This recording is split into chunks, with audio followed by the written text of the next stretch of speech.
live on TikTok as well. Welcome everybody to the platform. Please remember to like and share. Now, in regards to the articles where the STEM schools are concerned, ladies and gentlemen, let me go to it. Let's go to the evidence. Let's go to the hardcore evidence, ladies and gentlemen.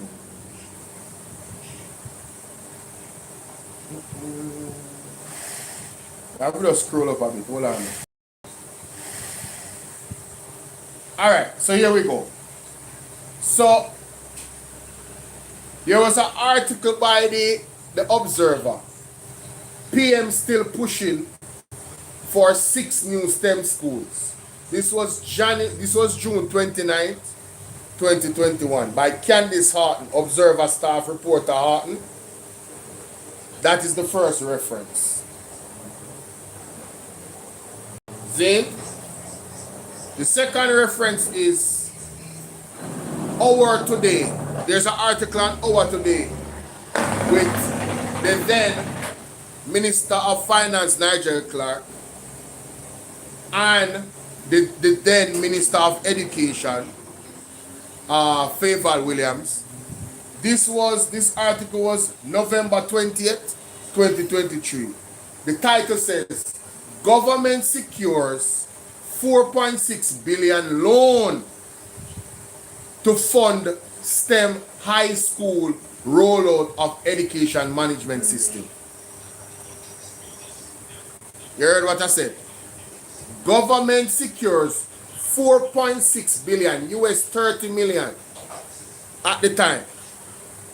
4.6 billion loan to fund STEM high school rollout of education management system. Ladies and hi, how are you doing, Colleen? If you guys cannot find the article by Googling it, reach out to me. I will send you the articles, ladies and gentlemen. I have all the articles. I looked them up myself and read them. As a matter of fact, you guys need to tune into my live streams because I actually read them on live. For the persons that were here, they got the direct information, but I can't go over all of that today. Sean W04, big up. I cannot go, thank you. I cannot go over all of that today. Right? This is just the intro of the live. We have other pressing topics to talk about. Michelle, how you doing? So that is another article. There was a Instagram post and a Facebook post by Andrew Ones on his own Facebook page, right? Where he reiterated December 3rd, 2023, we are establishing the first STEAM institution focused on science, math, technology, arts and math. Science, technology, engineering, arts and math. So Andrew Ones took it a step further and said, you know, where you say you found me on what? I find you on TT. It's Martha. Hey Martha, what's up? Bless up yourself. Right?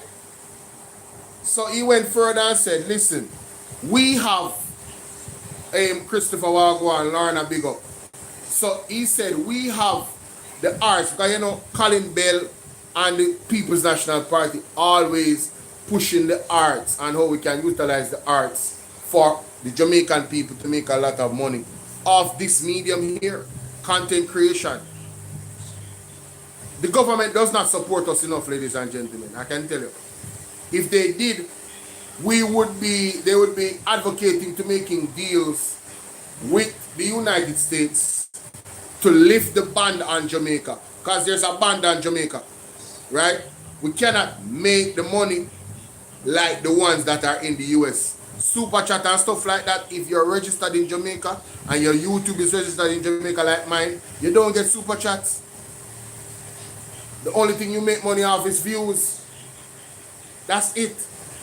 So when I ask you guys that are watching to like and share the video, it helps the videos to go out. This morning I put out 2 major stories and 2 major breakdowns and I couldn't believe it. It's like nobody got the notification on YouTube. Nobody.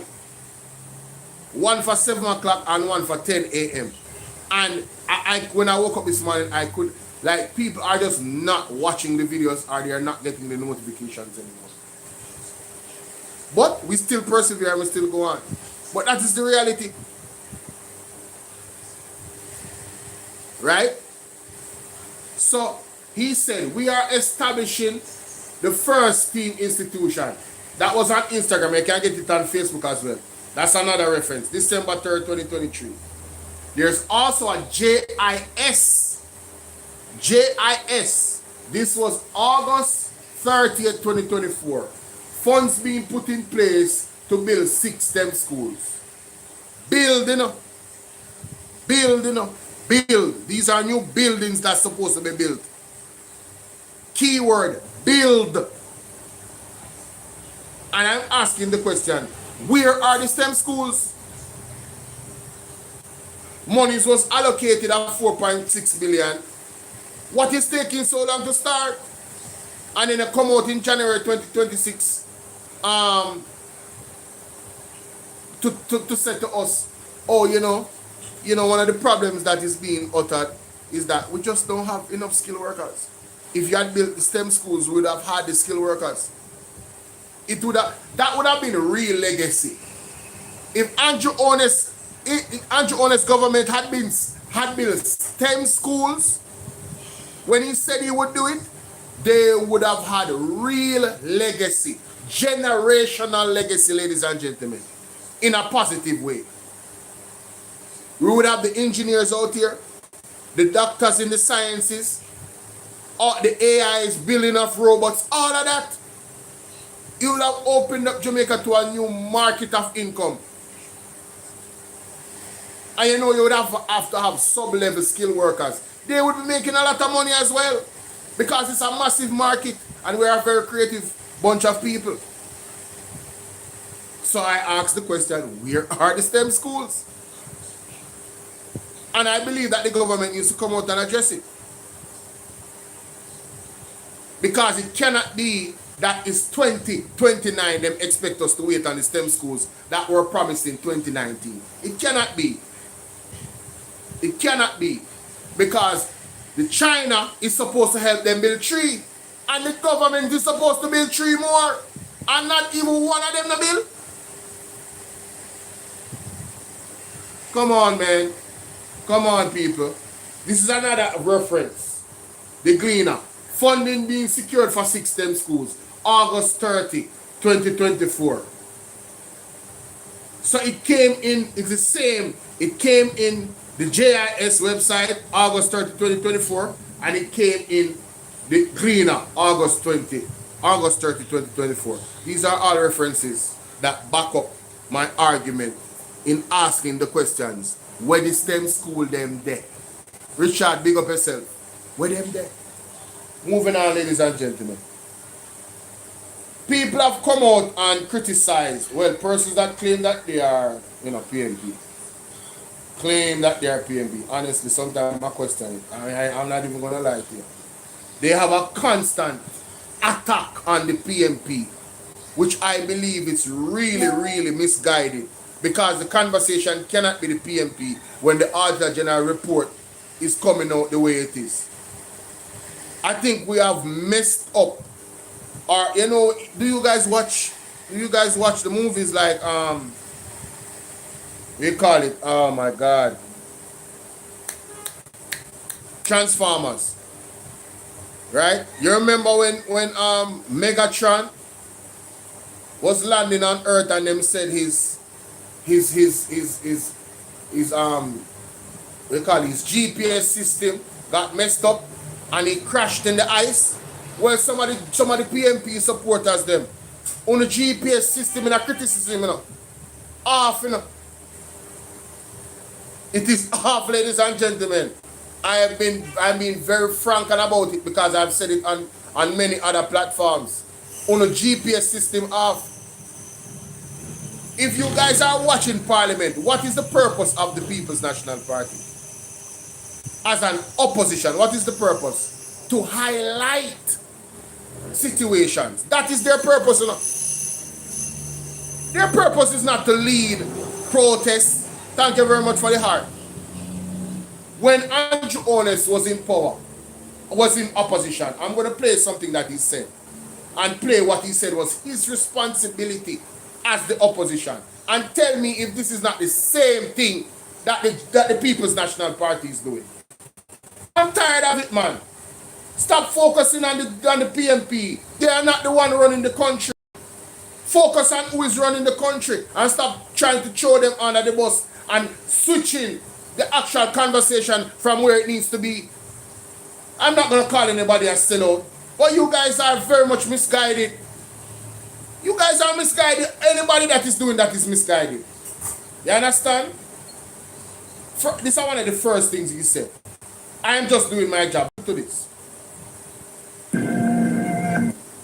On who things. An ultimate failure of the government. No mistake about it.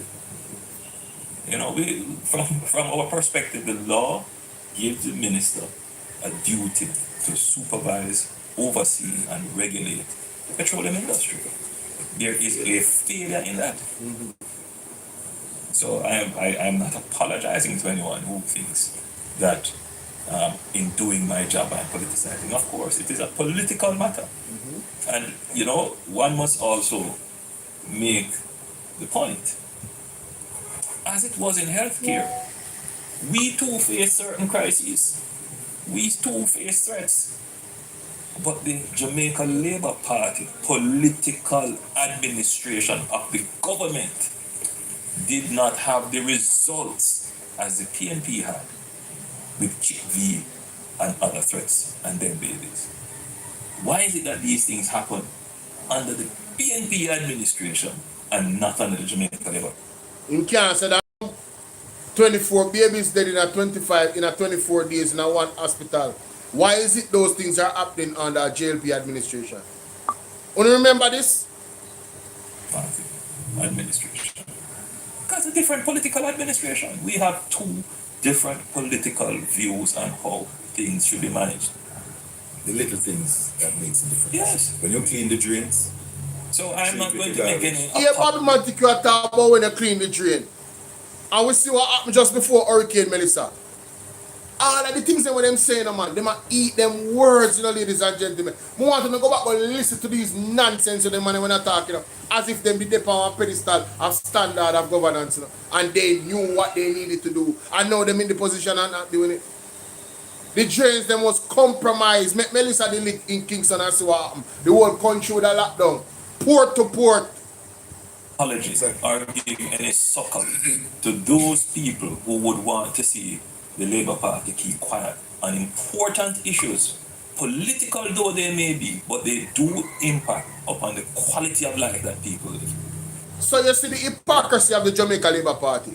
Because while the People's National Party is not being quiet about issues that actually affect the people, political they may be, the People's National Party is doing their job and coming out and speaking out about it. What is the Jamaica Labour Party doing? Criticizing them for coming out and speaking out about it. But they had no problem speaking out about every minuscule issue. So I say again, ladies and gentlemen, the People's National Party is doing their job. Focus on who has the job and not doing it. So I said, General Labourers feel like PNP was picking up for PNP government when they were doing wrong. There might be truth to that, because in every party, you have people who are die-hearted. I am not a die-hearted person. If the PNP do wrong, I'm going to scold them harder than the JLP. That's what a righteous, somebody that wants to be righteous does. You hold your own more accountable than the one we don't support. Because you expect higher from them. My mother teach me that, my father teach me that. Another child, them not going to hold them to the same standard because it's not their direct child. They did not grow them up. But my mother grew me up, so my mother expects certain things from me. My father expects certain things from me. My sister expects certain things from me. My brothers expect certain things from me. We hold each other accountable in that regard. because we know the stock where we come from. You feel me I deal with? So, I just want the people to understand, because me hear an argument on Colin Bell's show. The argument is that, and I'm mashing me here say this. The argument is that the PMP is the people's lawyer. No. No, the PMP is not the people's lawyer. The PMP is the people's supervisor. The PMP is the people's supervisor. They are there to supervise the government, and where there are irregularities, raise the alarm to the public. And I'm asking you, ladies and gentlemen, hasn't the PMP been doing that? Haven't they been doing it even more since 28 of them in the parliament? Una see type of pressure with the JLP under. So can we stop saying that the PMP needs to do more? They are doing their jobs. What did Andrew Honest tell the people to do? Raise their voice in concert against the government. That's right. So when the man them telling you the things them that is going on, they are giving you the tools to raise your voice in concert against the government. So why are you guys running away from your responsibility in the democratic process, PMP supporters? Why not look for a savior from the government, from the PMP? Why not wait for the PMP to put foot on the ground? Dr. Das gave you guys the ammunition for proper outrage. And what have you done with it? Sit down and blame the PMP for not coming out when they came out and gave you the information. Make it make sense. And another thing, you are the boss. You, the Jamaican people, are the boss. The JLP is the manager of the business and the PMP is the supervisor. You are asking the supervisor to fire the manager. Make it make sense. Make it make sense. You guys are asking the supervisor to fire the manager and the CEO. Make it make sense. That don't make no sense. You guys are reducing yourself to a lesser power than you actually have. The people have the power. The people is the government.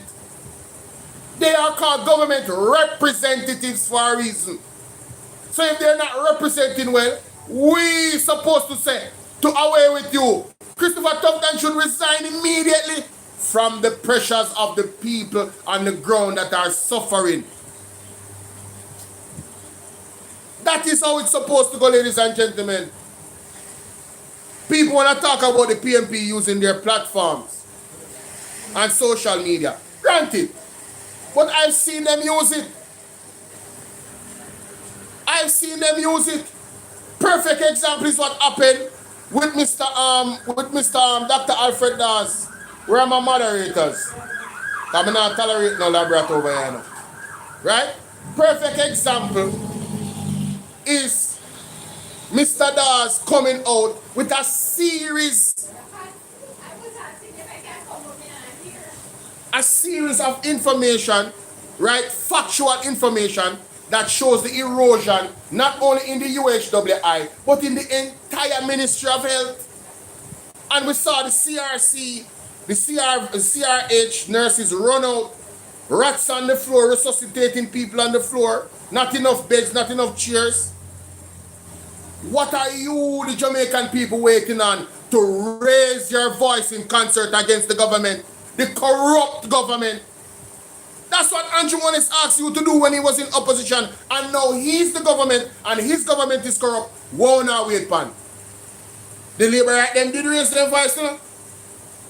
So the onus is on you, the PMP supporters and well-thinking Jamaicans, to raise your voice in concert against the corrupt criminal government.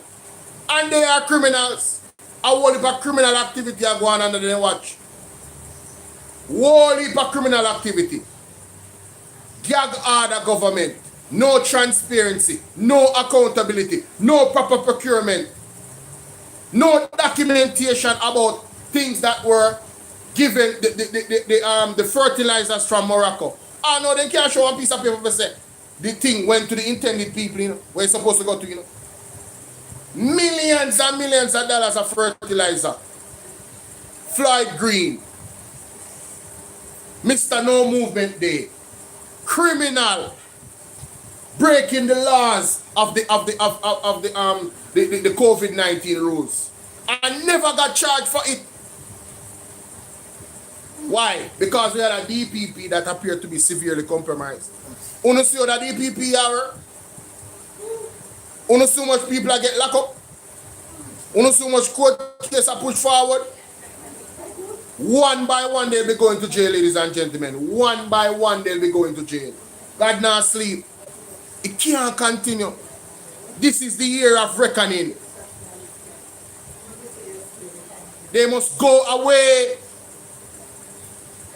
They have eroded our trust. They have eroded our systems of good governance. And they talk about the PMP not doing anything. Let's go to Mr. Golding. Right? And I have to say big up to Partner Jar TV, because this issue, one of the issues that Mr. Golding is going to speak of, ladies and gentlemen. And I posted the video on my platform, right? So you guys can go and check it out on your own time. Because you know me love stop a video there. Right? So you guys can go check it out, the full video. Alright, any platform. Listen to Mr. Golding. Greetings, Jamaica. Why is it so low? To speak to you about some important No issues man, of something governance alright. that are- Wanna give me a second there, people. I can't work with that something. I've got to turn up my you know, so I know why. I know exactly why. I know exactly why it's low. I just realized. I know exactly why it's low, because I have on my OBS. I was recording something but it went bad. And the greetings, Jamaica. Yes. Today I want to Mm. issues of governance that are topical at the present time and that I'm finding troubling. There's a whole question of the bureaucracy and the integrity of Jamaica's civil service. Now, the position of permanent secretary is the senior position in the civil service in any ministry. It is a permanent post for the career of that person, that officer who's appointed. That's why it's called permanent secretary. That person runs the ministry from an administrative. I don't know why that is so low, honestly. From government gonna to fix government, whichever party forms the government. So it's very important, and it is the tradition and the greetings Jamaican our sister.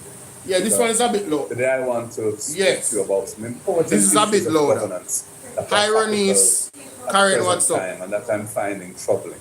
There's a whole question of the bureaucracy and the integrity of Jamaica's civil service. Now, the position of permanent secretary is the senior position in the civil service in any ministry. It is a permanent post for the career of that person, that officer who's appointed. That's why it's called permanent secretary. That person runs the ministry from an administrative perspective, from government to government, whichever party forms the government. So it's very important, and it is the tradition and the convention in our system, that permanent secretaries are independent, non-partisan, non-political, above reproach. Now, permanent secretary in the Ministry of Energy, Telecommunications and Transport retired effective December last year. And a new person has been appointed as the permanent secretary. That person is Kedisha Campbell Rochester. Kedisha Campbell Register. Alright, Kedisha Campbell Register. I think it was a few days ago, PDTV News highlighted this very thing. He's the one that I heard start the conversation about her appointment. And she has been working with Ann Jonas for years. The person that holds the position of the permanent secretary in any capacity, whether it be Ministry of Energy, wherever, they are supposed to be apolitical. What does apolitical mean? Apolitical means that you're neither PNP or JLP, you don't subscribe to, you don't deal with politics none at all. You're supposed to be an independent, non-partisan, right? And have certain levels of integrity. Now that post in the energy ministry is now compromised with Putin, Kadisha Campbell Rochester. At there, it is also alleged that her husband is Andrew Holness's bodyguard. What can go so? We are seeing a pattern, ladies and gentlemen, with the Jamaica Labour Party in these types of things. They have eroded all trust. They have violated all principles of democracy and good governance. Dennis Strong appointment is also one of those. Dennis Strong appointment at the FID is also one of those. You understand? And there's many other examples, ladies and gentlemen. Let's continue. Mrs. Campbell Rochester formerly was in charge at the Constituency Development Fund unit within the Office of the Prime Minister. But she is somebody who has had a close association with an MP. In fact, the MP is Andrew Holness, Prime Minister. She was the director of his NGO. She was the director of his NGO, a non-profit organization, Positive Jamaica Foundation, that came up in the Auditor General report. Ladies, no, not the IC report. No, listen to me. It's non-profit, Positive Jamaica Foundation, which was called up in the Integrity Commission report on his affairs. She was also, I believe, the director of the West Central St. Andrew Trust, another NGO that he has in relation to his constituency. How can it be right that somebody... How can it be right, ladies and gentlemen, for this lady that has been a servant of Andrew Holness in personal affairs, in high positions of his personal organizations, non-NGOs? How is it possible that she is given a position in the Ministry of Energy as permanent secretary? What was the process in finding somebody for the position? Did anybody else get an interview, or was this a strong arm, partner draw situation? Favoritism, nepotism, cronyism. It appears to be no apology. How is it possible that this lady is so integrally involved in so much different areas of Andrew Holness's business life, political and otherwise? And her husband allegedly one of them bodyguard them, and she get that position for a permanent secretary, an individual that is supposed to be a political person. How can this be right? So we ask the question. We say, oh, the PMP is not. I want to see PMP do it now. They've been doing it. Somebody say it is called keeping it in the circle of family. Mighty God, Mandy, how are you doing?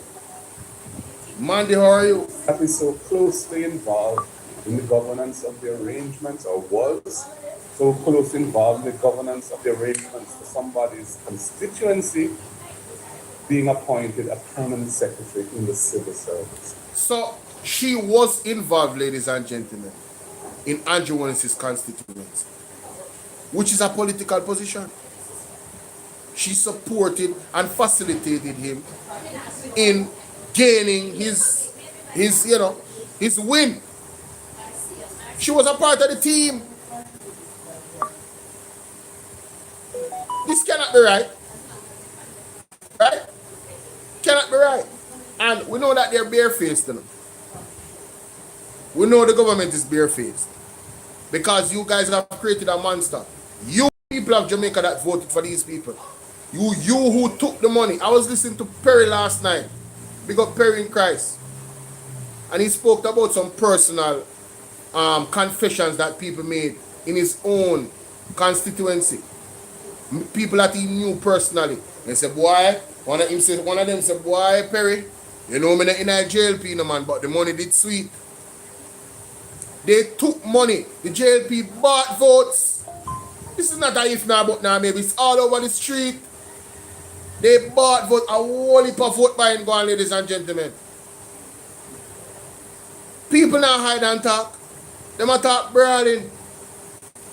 You understand? But they are guilty as the JLP because they facilitate corruption.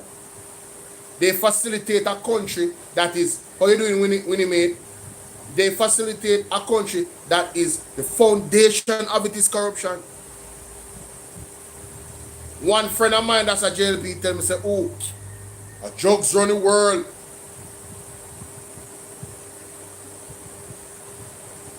They embrace the criminal organization, ladies and gentlemen. They embrace the criminal organization. It is their belief that the country cannot run without criminality. And it can't prosper without criminality. Their version of prosperity is criminality. Cocaine coming through the country and all of these things. And guns. That is their version of, and gunship. That is their version of prosperity. They're morally bankrupt. They're ethically bankrupt. They're spiritually blind.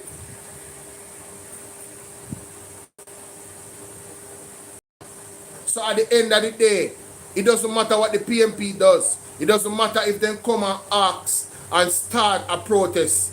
If the fabric, Stargirl, what's up? If the fabric of the society is backing criminality, it is so bad. Let me tell you how bad it is that we're backing criminality. I heard PMP supporters say the PMP are going to start buy vote too. Because that's the only way them are going to win. That is how far gone we are as a society.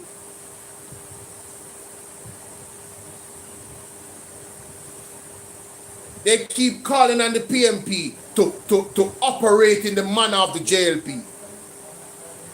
And I'm like, why? If we are standing on integrity, Jetline, big up. If we are standing on integrity, we are standing on integrity.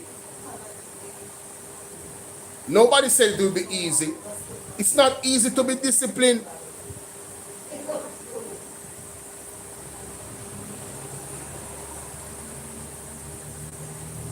That's why them sell them soul.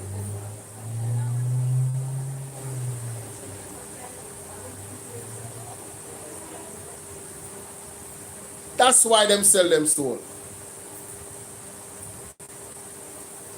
Doesn't look right to me, and I'm bringing it to your attention. Of course, there's a broader question of the wife of the head of government, the wife of the prime minister, being appointed the umpire of the affairs of parliament, the legislature, as Speaker of the House. Again, how can that be right? The tradition in our system of government is that the Speaker is an independent person. Even if they come from one side or the other, they are supposed to act impartially and independently to ensure even-handedness and fairness in the conduct of parliamentary affairs. How can it be right that the wife of the head of government, the Prime Minister's wife, is the umpire in Parliament in the form of the Speaker?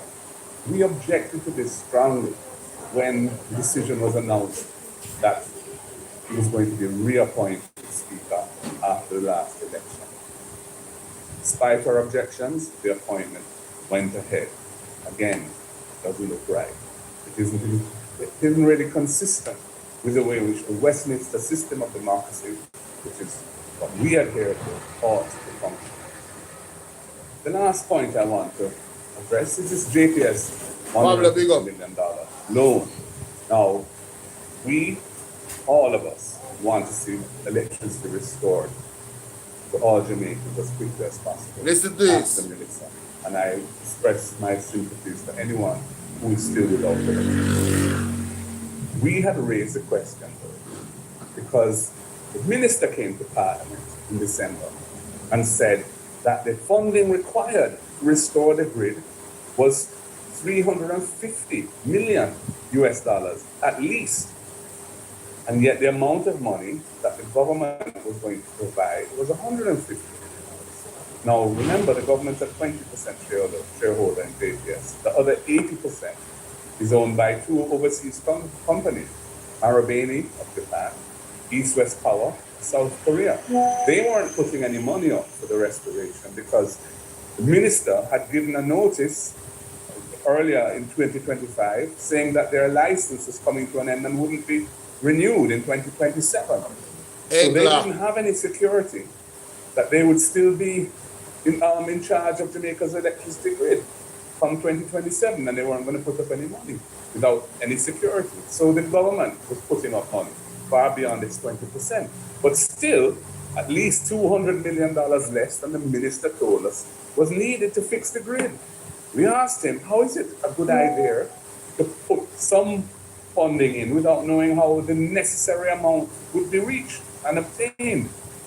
He never answered that question. I asked him again on Tuesday. Again, he dodged the question.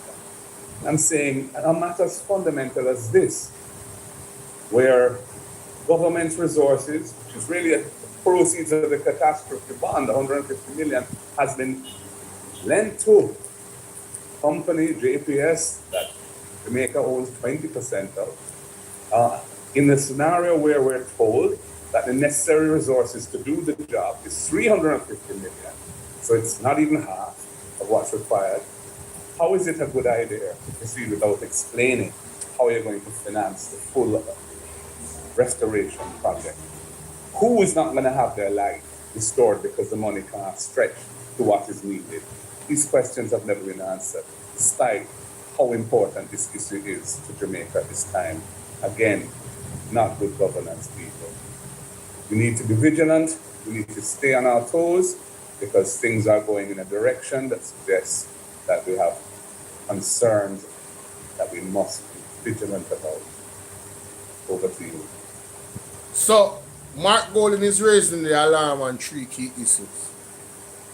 One, Keisha Rochester appointment as permanent secretary at the Ministry of Energy.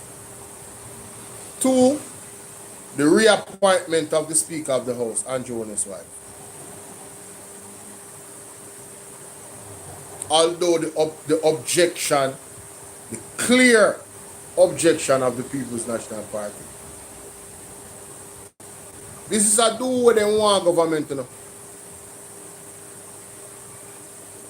So you see, when them come and them gaslight people and talk about the PMP is holding them back, I don't want to hear it. They don't respect the recommendations of the People's National Party. That clearly would help in gaining the trust of all well-thinking Jamaicans. We don't trust the government with the Prime Minister's wife as the Speaker of the House.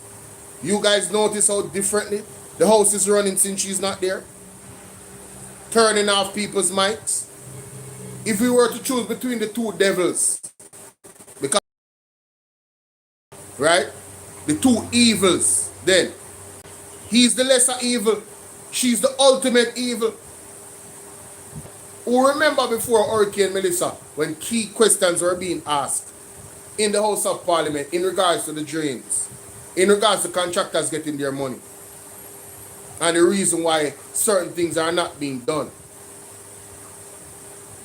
to prepare us for the storm. And she's shutting off people's microphone.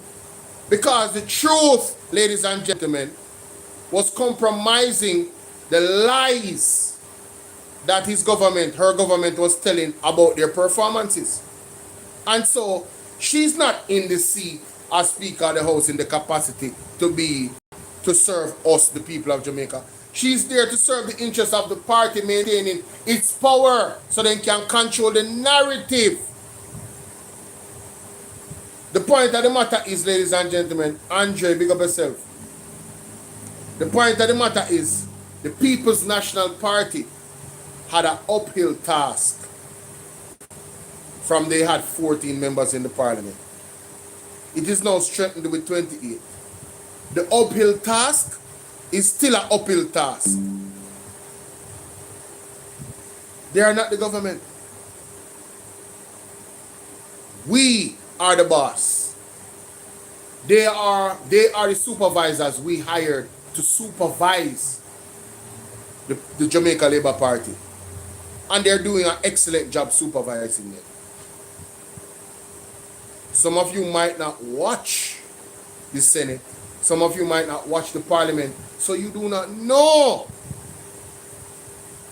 how much they're holding them accountable. The other day, there was a debate between Favour Williams and Mark Golding, right? Which I couldn't understand why the position of the government was the position of the government. They come to us and they say, we are in a climate change era. Same thing. Right? This is a climate change era.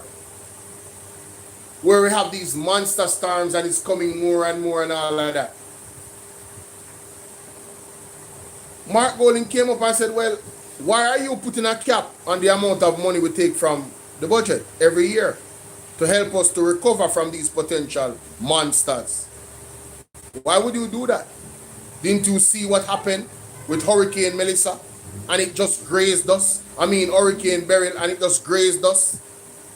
Didn't you see what just happened with that hurricane that actually hit us head on? We don't need to be putting on a cap on the money to help us to recover from a potential monster coming again. We need to have as much money as possible for that. That was the argument of Mark Golding in a nutshell, you know. And they gave back of the class responses. They just basically said, you know, this is how we want to do it. So we're not going to take your recommendation. Equally, Mr. Isaac Buchanan stood up and the back of the class, Dalrymple jump up and start scream like a hooligan, talking about that is an underhanded, what is this? That is an underhanded shot at the government. When Isaac Buchanan said, listen, you know, I know that this government is not doing no chaka work when it comes to legislation. Because he even complimented Miss Marlene Malahou for it. Right? I'm still questioning that, but hey, I'm going to leave it alone. But that's what happened. Right? That's what happened. But you know, lawyers have to play nice. That's what I realized. The lawyer firm thing, them can't really attack each other. They rarely do. Right? Well, let me find that clip for you for better context. Because you know context matters. Big up Isaac Buchanan. Let me just find the last statement that he made, because I know exactly where it is. I don't want to play the whole thing. Where is it? Oh, here it is. Here it is. Here it is. That's a compliment. So it is not an attack on John to direct the process that we want. So while it is that I take no objection to advancing and improving and modernizing the legislation, and hope that we never would have again a scenario which took place in the Sean Campbell matter, which went all the way to the Privy Council, is that we must ensure that the legislation is meeting the object and purpose and the mischief that is trying to correct. And in the absence of correcting the appellate jurisdiction where that lies, and in the absence of or the attempt, not intentionally, but it has the effect of circumventing the Criminal Justice Administration Act, that it just needs to be revisited. I did painstakingly read the legislation and wondered if the member from, well, I didn't wonder, I kind of said that the member from Western St. James, West Central St. James, took no part in this legislation. I just wondered because I know the government doesn't do pitchy patchy work. And no, and that person is very, and the member from West Central St. James is very pedantic and exacting. Now, every day I listen to Parliament, Isaac Buchanan teach me a new word. Mr. Speaker, I do right. Pedantic. She's very pedantic. Because I know the government doesn't do pitchy patchy work. The man said, I know the government does not do pitchy patchy work. And Marisa Dalrymple run out. Marisa Dalrymple will get charged for lie to the Integrity Commission. Huh? Baga. Do you know that they had to take back the thing and fix it up? All of the noise that she make. So do you guys see that the PMP is doing their job, ladies and gentlemen, in protecting the rights of the citizens of the country? What they are being paid for, they are doing. The Isaac Buchanans, the senators, everybody. Speaking about the senators, there's another release that came out today, a new series from Mr. Cleveland Tomlinson, the young man, one of the bright sparks in the People's National Party, also a finance connoisseur. Yes? Listen to this. No, that part they don't want to hear because the music is a problem. In this new series, we shall bring you the essential contributions, the pressing questions, and the often overlooked details from the upper house of Parliament. Our focus is on scrutiny and holding power to account, and also on amplifying the matters that affect communities across our nation. Today, from the opposition's standpoint, a consistent theme emerged: the quality and equity of recovery in wake of Hurricane Melissa. So while government presentations were made, senators from our side actually sought clarity, timelines, and inclusive action. Firstly, Senator Keisha Anderson addressed the Minister of Industry, Investment and Commerce. The minister, after a 7-week absence, delivered an extensive case study of the recovery in Border. Senator Anderson welcomed the aid for 70 vendors and 26 fishermen there. But her questions went to the heart of national policy. What of the MSMEs in other affected communities? When will their health and dignity be restored? Ladies and gentlemen, let me explain to you what happened there and break down what the man is saying. So Arbin Hill jump up in a parliament and I talk about a minuscule achievement from the Jamaica Labour Party. One that could be argued is Sean Paul really is the one behind those people's shops. The material and some of them get a Sean Paul, you could have said, started the initiative, funded the initiative, and them now I come take credit for it. It can be argued that, but either way, Arbin Hill run out and he made it seem as if, yo, this was so amazing. But there's the People's National Party is saying that is one group, small group of a larger group of the SMEs all around the island. What's the update on the other people that have been affected in different areas of the storm? So they come in the parliament with a minuscule achievement, small, very minute, tiny, compared to the larger picture. And the PMP have to check them on it respectfully. Well, what is going on with the other areas? After how much weeks? 3 months, After 3 months, we don't see Arbin Hill. And Arbin Hill come run out and let it seem like, oh, listen, we are doing great work, man.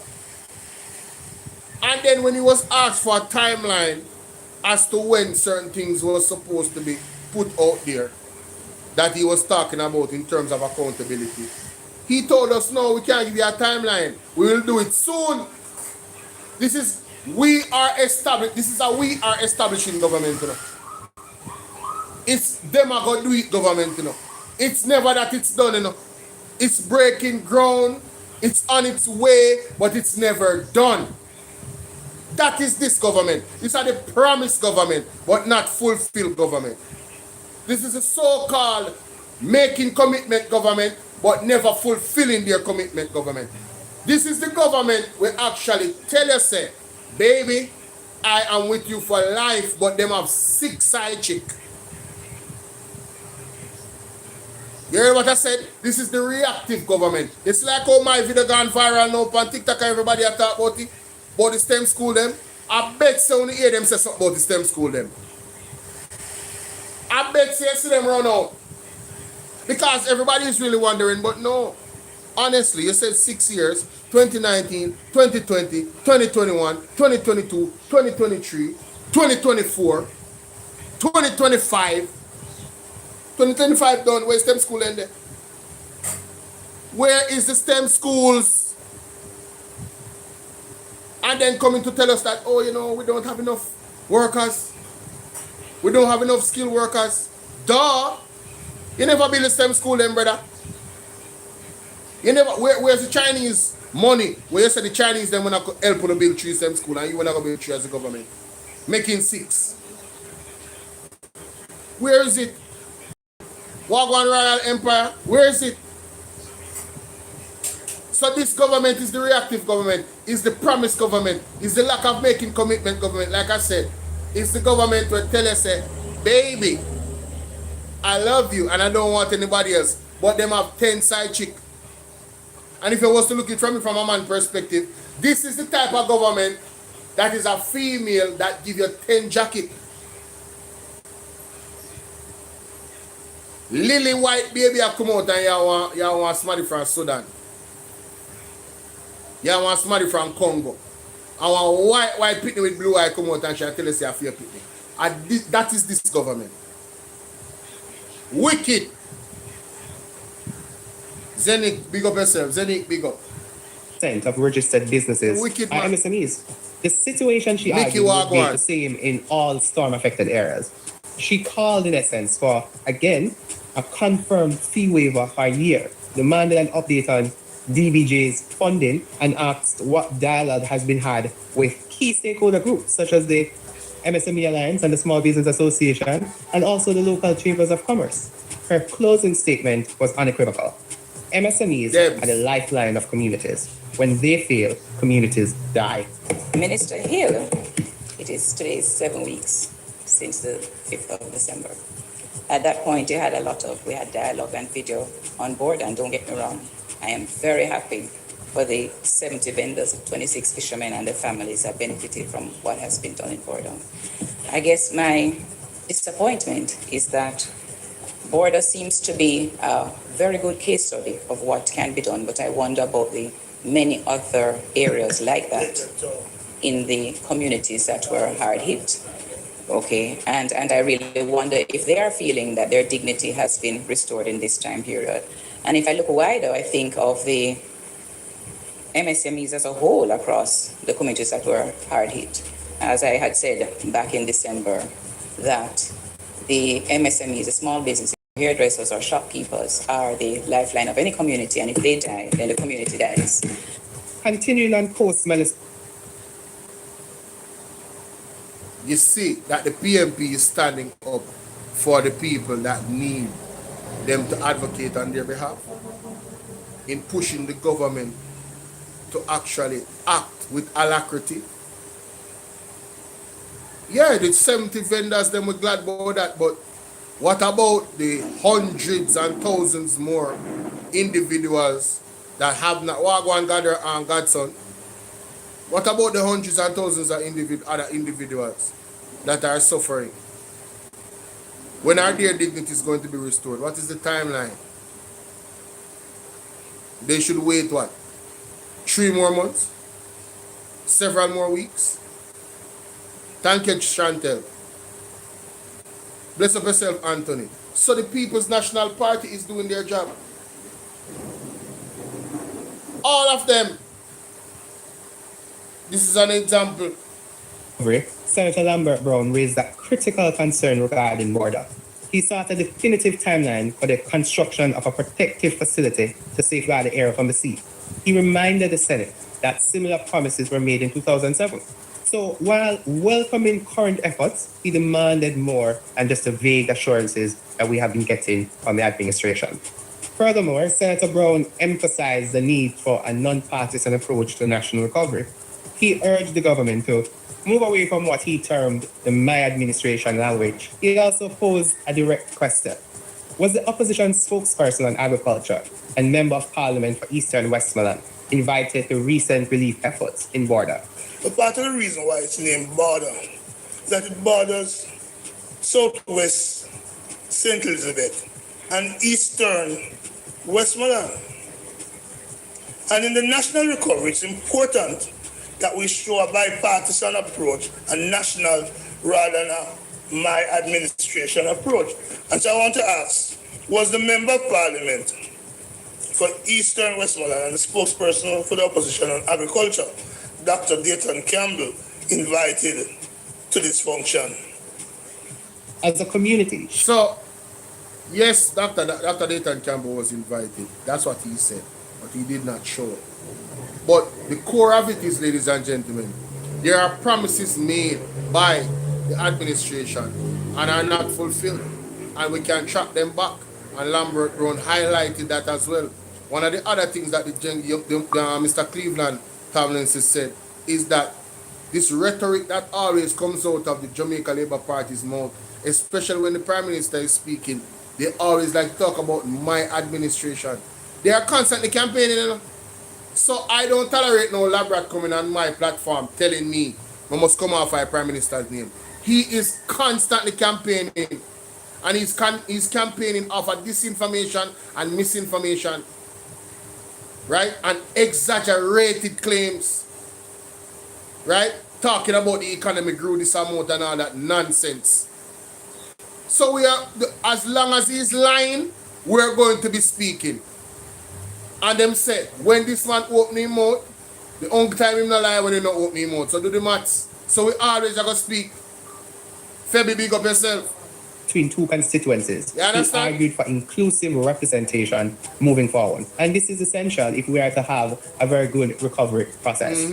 On education, Senator Small Ferguson sought clarity from the minister. He acknowledged an expected decline in attendance in the hardest hit parishes, but demanded the data. As the minister compiled comparative figures against pre-Melissa baselines. More importantly, what are the concrete strategies and specific targets to improve attendance? And within what timelines? So a lot has been said about the reopening of schools, but I wonder, Minister, is there any data available for re-attendance at schools in the post-Melissa period, and how? This young man, Mr. Ferguson, you must be proud.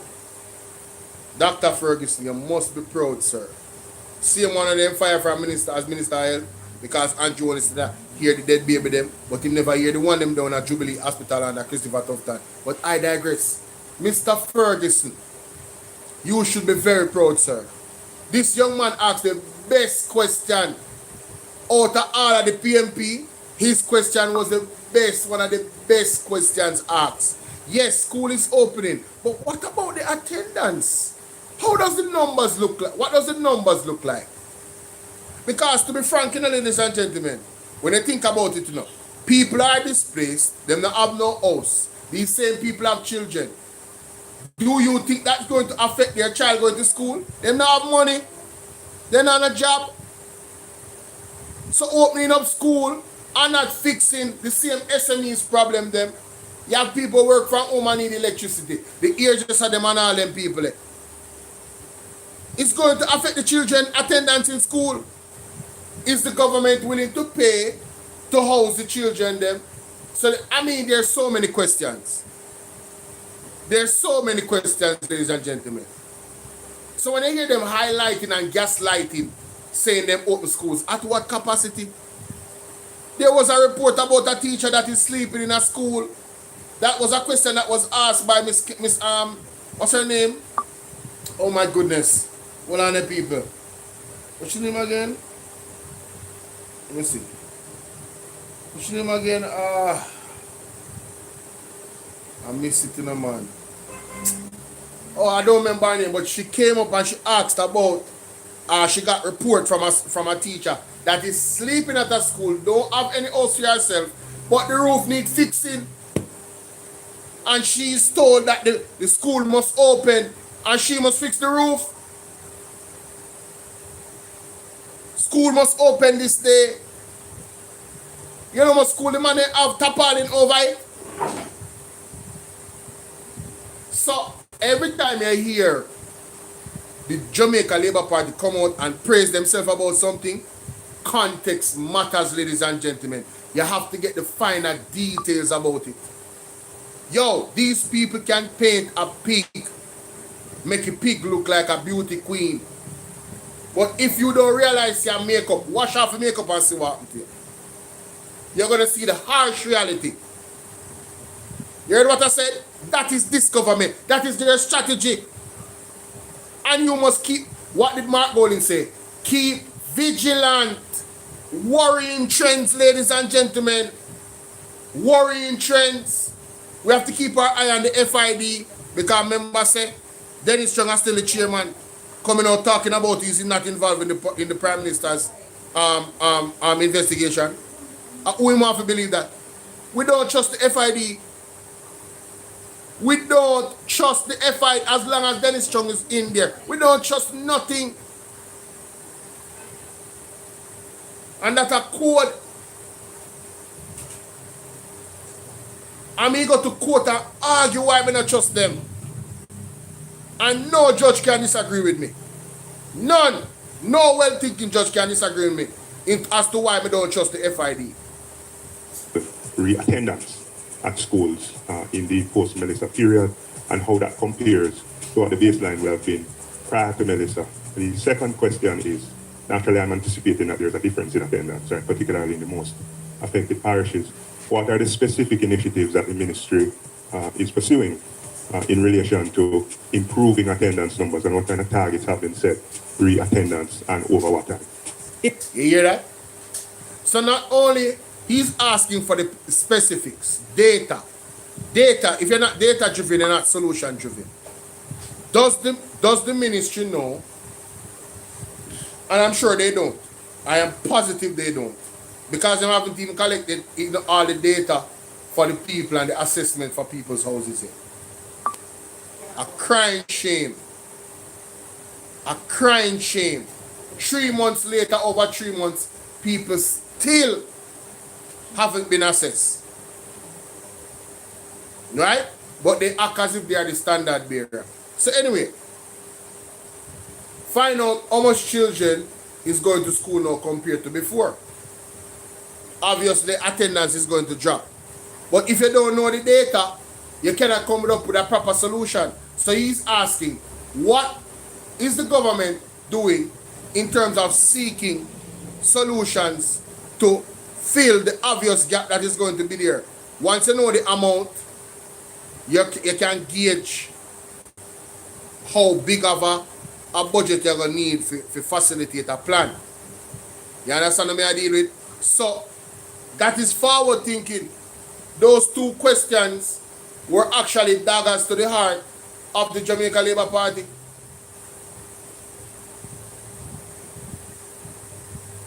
Because if you don't even have the data, how can you move forward?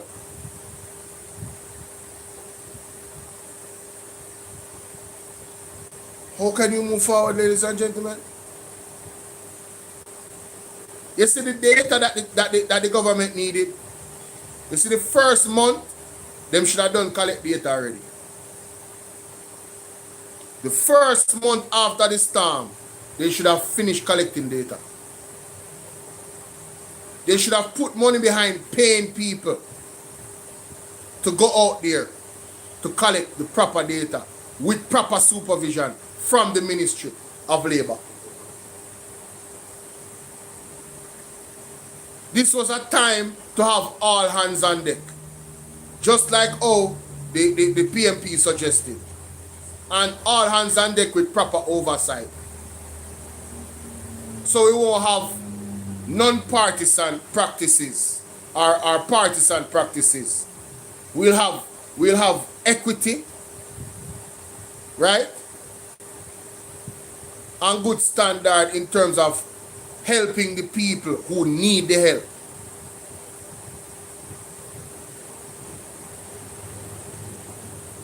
get it. Them don't like the people. Them don't like the people. Them don't like the people. It was clear. Recovery must be measured by the return of our children to the classrooms. Finally, Senator Thame welcomed the update that all schools have resumed. She commended teachers and community members, including MP Damon Crawford, for his revolutionary Adopt a Child initiative and for the wider stakeholders who inputted their efforts. However, she turned the focus to the well-being of educators themselves. What specific efforts, she asked, are being made to support teachers still operating under the immense strain? When will schools still lacking roof, electricity, and water receive these basic necessities? Hurricane Melissa, she stated, has severely disrupted education, especially in rural areas. Her call was for a clear plan detailing the real needs of our schools and a timetable for tangible and systemic improvement. I'm telling you, I was impressed by this lady as well. She focused on the mental health of the teachers. People were devastated, you know, ladies and gentlemen. What the people went through, you know, post Hurricane Melissa, during Hurricane Melissa was traumatic, life-threatening. People lost their families, they lost their homes. But you see, afterwards, when all of it started to soak in, and they realized that they were helpless to move forward, that was a different level on their mental. Teachers were affected, policemen were affected, firemen were affected, right? But we're talking about education right now. What about the teachers' mental health? You know what they talked about? You know what they talked about? The Israeli people in the schools that provide counsel. What can go so? I'm going to play the clip from Colin Bell after this. I reiterate, as I did the last time, I would like to hear from the minister what special initiatives are being made to ensure that teachers' well-being is attended to in the post-Melissa recovery period.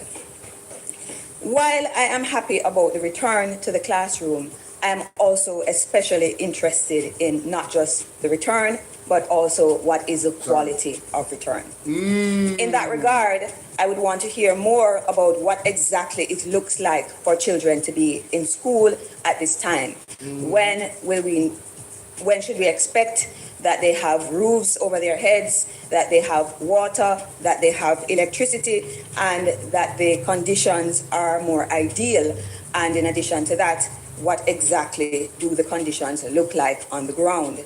In a response to a follow-up question regarding Gurley and Worthy books, Senator Thame raised whether the ministry is addressing gender norms that contribute to gender-based violence. If we know anything, gender-based violence is a serious problem in our society. She also asked whether the ministry has engaged experts to develop age-appropriate reading material for children. Decisions about what children should read should not be left to the personal views of any one individual, but should be guided by the professional expertise and evidence-based policy. And this is an acceptable standard. What unites these interventions is a pursuit of detail over declaration, of inclusive action over partisan presentation, of long-term resilience over short-term remedy. The questions have been laid before the government. The country awaits the answer. For scenes from the Senate, I'm Senator Cleveland Tomlinson. Please join us next time. Big up Cleveland Tomlinson. We are awaiting more of that series when it comes to the Senate. Now, in terms of the teachers, right, and the students in schools, listen to this. Listen to this. A truth does not mind being questioned, boy. We don't mind questions. But a lie doesn't like being challenged. You know a question I want to ask the Jamaican people? Why are we hosting Israelis, so much Israelis? Well, why we need Israelis at Jamaica to even deal with psychosocial issues with our children? Val, I am of the opinion that we're not supposed to have the Israelis here in our schools or in our health sector. Me not agree with it. the greatest genocide in modern day history was done to the Palestinians by the Israelis. Why the backside? We should have Israelis in our hospitals as nurse and Israelis dealing with psychosocial issues with our children. I want to know if the labor rights them out there agree with having the people who are murdering women and children in Palestine. Why we need them to send anybody here? Is that the example Andrea is setting for the people of Jamaica? Being friends with people who are committing genocide? How we not hear nobody talk about that? Carla, go ahead. In terms of the quality of learning, that question is one that I also have.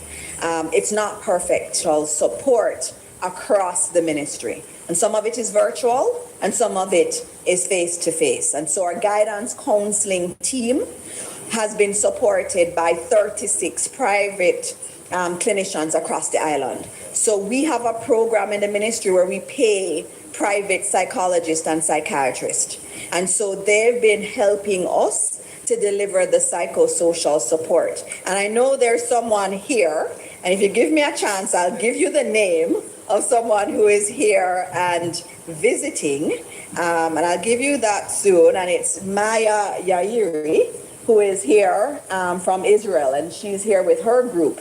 And she's been doing some of the psychosocial work in addition to these. So we have our guidance counselors, we have our local. What inspired you this morning? Now you tell me, Yankee bless big up. Why do we need Israeli officials to come to Jamaica to do psychosocial work? You're telling me there's no trained professionals here in Jamaica to do that in our own culture? I agree with Colin Bell 100%. They probably need counseling.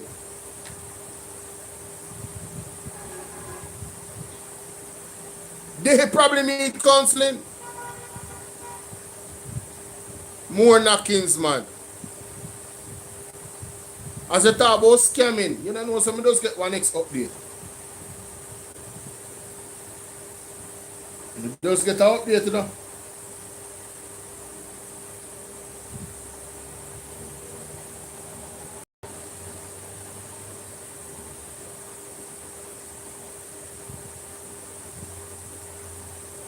Rotted.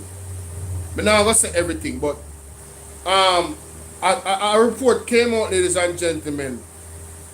The Graves County Sheriff Office just arrested Montego Bay, a Jamaican resident, Hurain Courtney Martin, in connection with Deroni's fraud scheme after Martin had flown in to the Fort Lauderdale International Airport on January 22nd as a visitor for pleasure with a valid non-immigration visitor visa.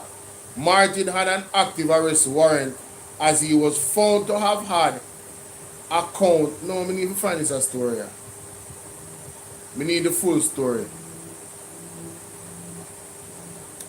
Hey guys, one I want to send me the link to the full story, please. We need to read this. I'm waiting, alright? Now I'll continue because I'm live right now, but I'll continue with the show. Somebody send me the full story on this. And ladies and gentlemen, it is alleged that this man has some type of connection with the ruling party. It is alleged. One by one they'll be going to jail. One by one they'll be going to jail. Mighty God. What a prophetic utterance. You look like them copy the whole story saying, give me, see it? See it? See it? Oh my God. Thank you so much, my dear. Thank you so much. So breaking news, ladies and gentlemen. Breaking news. Breaking news. Right? The Graves County Sheriff Office has arrested a second suspect. Oh, she sent me the article. See it? Let me go to the article, ladies and gentlemen, because I love the article. This is WPSD Local 6 News. Alright? That is the website. Okay, my people? Graves Sheriff Office. As a matter of fact, this was January 23rd. As so much things happened January 23rd. 83K scam. Mighty God. No. Let me read this aloud. Let me read this aloud. No. This can't work. This scammer them. This scammer them I get catch left, right, and center. Mighty God. Huh? What a thing. What a thing. The scammer them a get catch left, right, and talk about some serious scammer them, you know? And a lightweight scammer them, you know? And a lightweight scammer them, ladies and gentlemen. Shaja. Hey, me I tell you say, come like say, sometimes them things are coordinated. We just reached 98 persons that watch me, you know. Rose, Wagwan. You not hear me, people? Are you guys hearing me? Huh? No, it's the current come back. Yes, I blow out.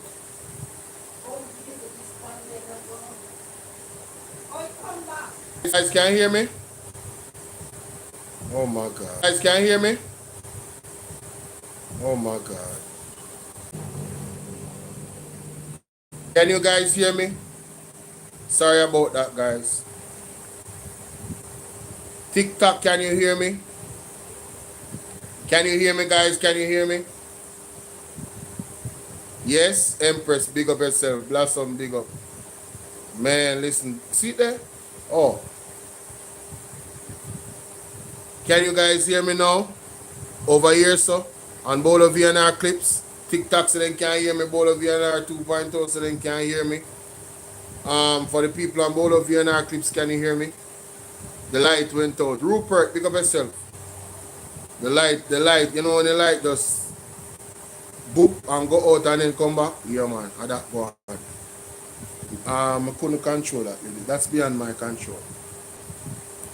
Come like they don't want me to drop the breaking news. The devil is a liar. The devil is a liar, ladies and gentlemen. The devil is a liar.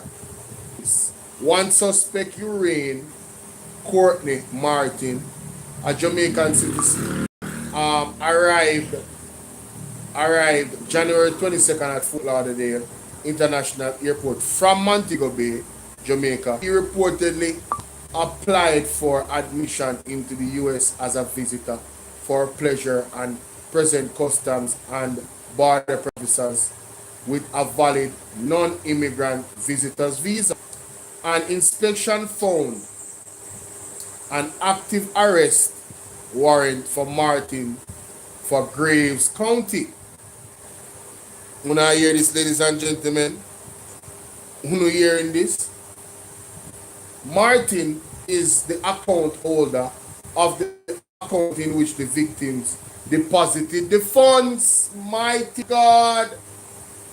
According to the sheriff's office, CBP officers contacted the Broward County, Florida Sheriff's Office to confirm the warrant. Martin was turned over to the office and taken to Broward County Jail. Martin was charged with engaging in organized crime and theft by unlawfully taking over $10,000. He awaits extradition to Kentucky to face this. Martin's arrest follows the arrest earlier this week of Deroni A. Facey, another Jamaican man accused in the same scheme. The investigation is ongoing by Graves Sheriff's Detective Tony Cornwell. According to Hayden, the criminal complaint for Martin reads, in part, as part of an ongoing criminal investigation where a victim who resides in Graves County, Kentucky, was defrauded out of an estimated $83,000 of money between September 1st, 2025 and September 30th. Right? September. The victim was scammed through perspective, because you know them business.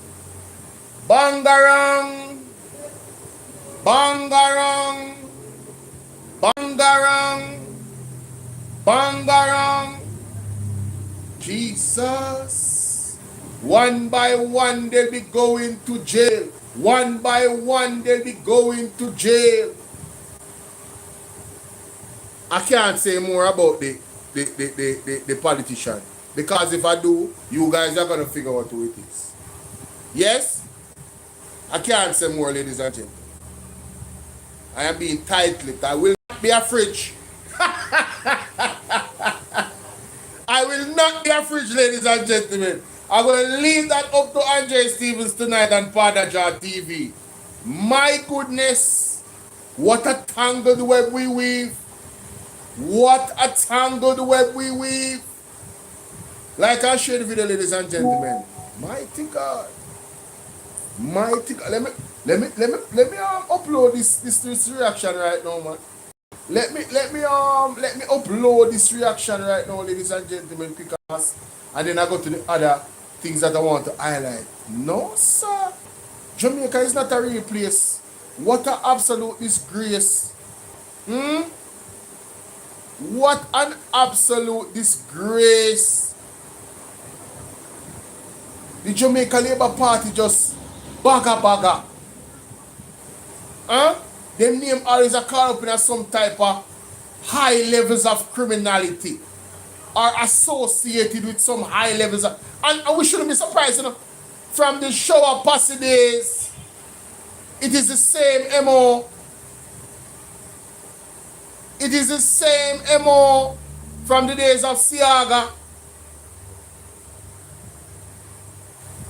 Guns and drugs coming in this country.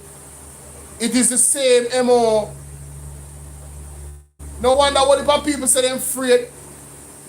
But I say to people, if you think you're afraid now, what will happen when them get everything what they want? Now is the time to stand up, because we have the Constitution backing us. Now is the time for the people to stand up. Roy Harris, now you're doing. Empress, I don't know. You know? I don't know. Chantel, baga government. Baga government. Baga government. Wow. Wow.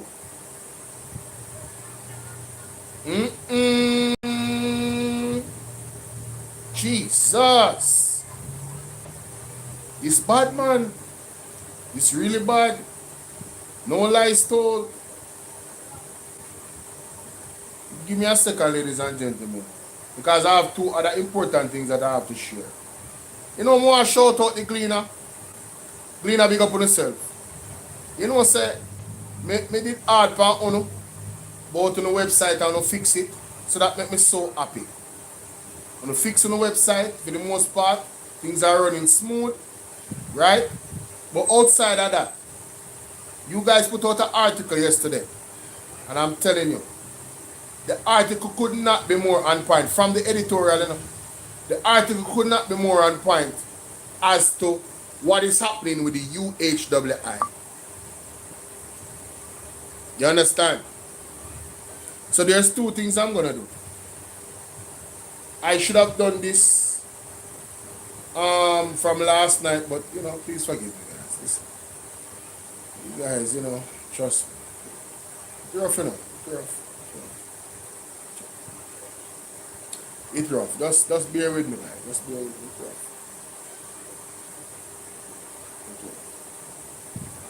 Contact us at 876-865-4587 or 876-426-2281 and experience the ultimate satisfaction. Jamaica, welcome back. I hear the Prime Minister. You realize the Prime Minister is silent. He says he cannot be blamed for what is happening. Alright, so ladies and gentlemen, I'm gonna go right into this reaction from you know, the epic lesson, university style lesson of journalism that was on display last night on Partner Jar TV. And I have to give credit also to Colin Bell, because I was listening to one of his live streams and he made the exact reference that Andre Stevenson made. Of course, Colin Bell is as astute in terms of the history of the politics as Andre is. Right? Them both up there. I just come. So a lot of these things that happened in the past, I was not aware of. So let's listen to this argument from Andre regarding reacting to Christopher Tufton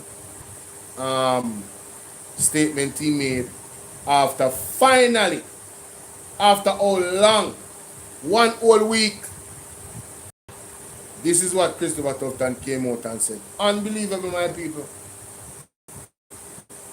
In this country. You, Christopher. Christopher says he cannot be blamed for what is happening at the University Hospital of the West Indies. Listen to this news report tonight of dirty, nasty Punani government. Christopher, listen to it. Health Minister Dr. Christopher Tufton is rejecting claims that he should bear the responsibility for procurement breaches at the University Hospital of the West Indies.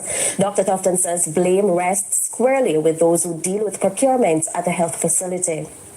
More than a week after the Auditor General's report exposed serious breaches at the University Hospital of the West Indies, public concern continues to mount. Health Minister Dr. Christopher Tufton, who appointed a committee to investigate the findings, is now facing intense criticism. Despite this, Dr. Tufton is distancing himself from the fallout, saying the matter is complex and rooted in long-standing systematic challenges. Free media is filled with distractions, and unfortunately, it's an opportunity for persons to comment and to pursue their ambitions. Dr. Tufton says those responsible for procurement are the ones who should be held accountable. For example, You, Christopher, cannot take away that when the chief medical officer, your best friend, the mice from Manchester, we're carrying the drill. We're carrying the drill and charge back the drill to the hospital. You failed the nation, Christopher. You and Carl Bruce and Fitzgerald, the 3 damn musketeers. The nasty, dirty musketeers who ravished and raped the hospital. It is your feeding tree, Christopher. It became the feeding tree for all 3 of you. It became a major conflict of interest. According to Tai Chung, amongst the tasks, Ishmael find back the picture with him and Carl Bruce, birds of a feather, flock together. Embarrassing. Among the tasks, when it was appointed in November 22, was to hire a transformational CEO who would push the board's agenda, bring accountability to management, unleash the engagement of the staff members at all levels of the institution. He said before the search started, the board recognized that the government salary would not be sufficient to attract the quality individuals it needed.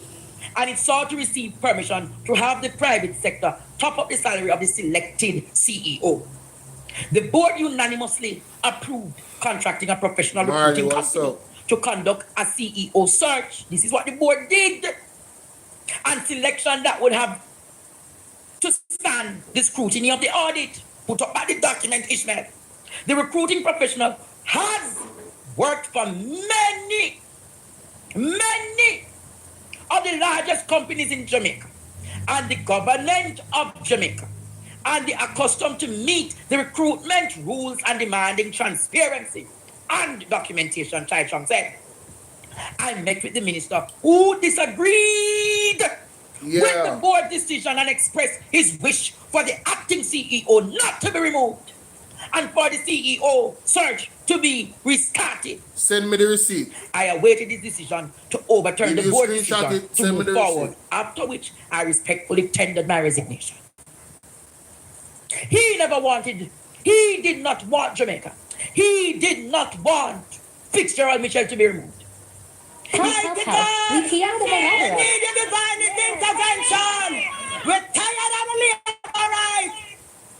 He added that he led a brave board with members who were willing to tackle the issues, which have for years been a source of the decline of the UWI When hospital. you send it, just send me the receipt, unattended because have been it causing shouldn't be a fair an amount issue. of disenrichment even among staff members. Here's what Chai Chong said. Among the discoveries and actions taken by the board was the implementation of the hospital information management system, that is the HR system, but which had languished in the works from 2017, and an internal audit which discovered a number of irregularities in contracts awarded and purchasing practices. These are from 2022. We're in 2026. Chai Chong, Jamaica. Chai Chong wanted to fix these things, so Christopher knew about what was happening. He said the board also detected incidents of suspected fraud at the hospital's payroll department, and arrests were made, and it took steps to increase the billings and collections, which were in excess of 30% of the potential billing revenue of the hospital, which either were written off or not collected.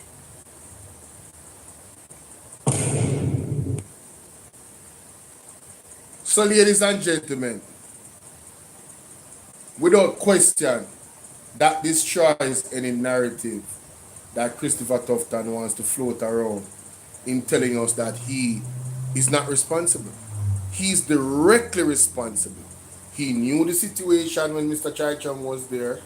Mr. Chaicham wanted to fix these problems. He decided to get somebody from overseas that had the right to turn around things, that had a purpose of doing the same.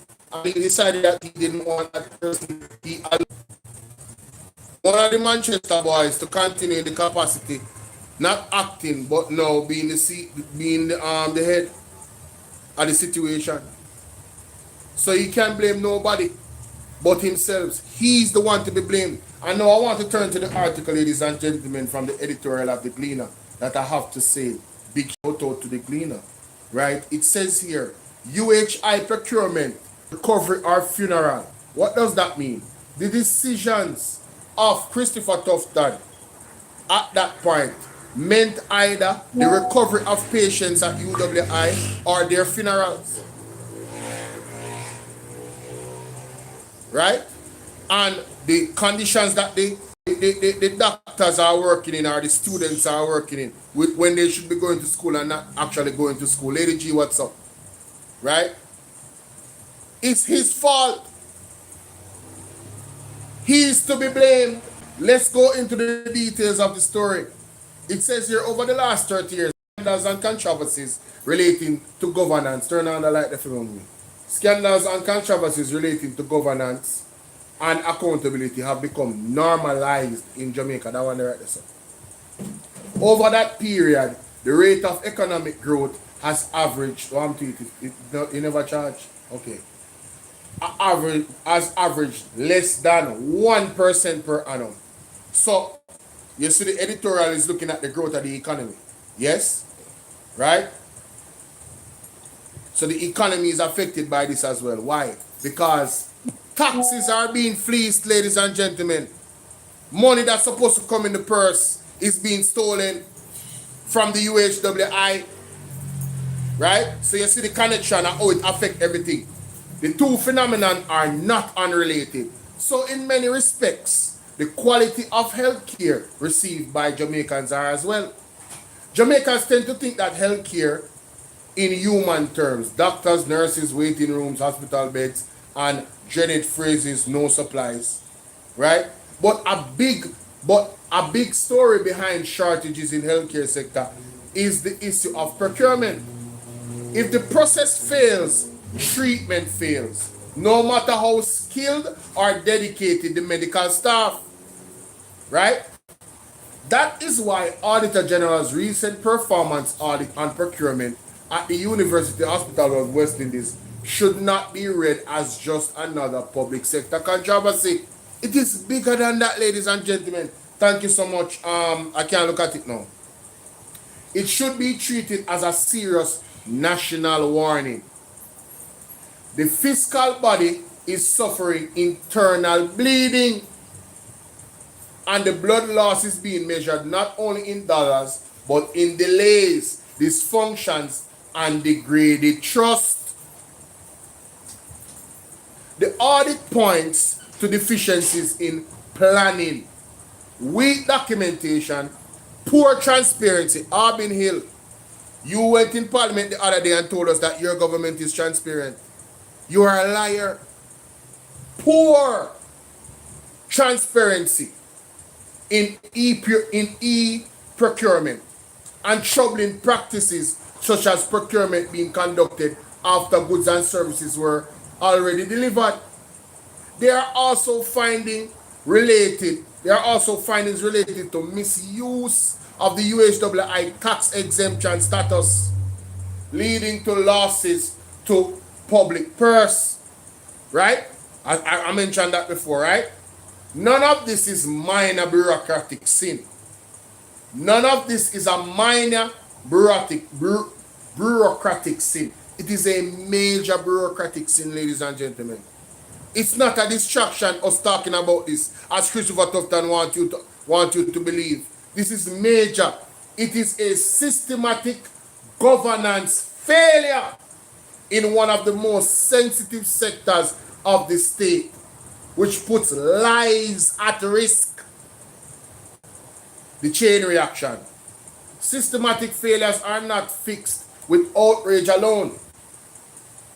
And procurement failures ought to be seen as single acts of wrongdoing, but as chain reactions involving bad acts, weaknesses in technology, ineffective governance, and above all, a diminution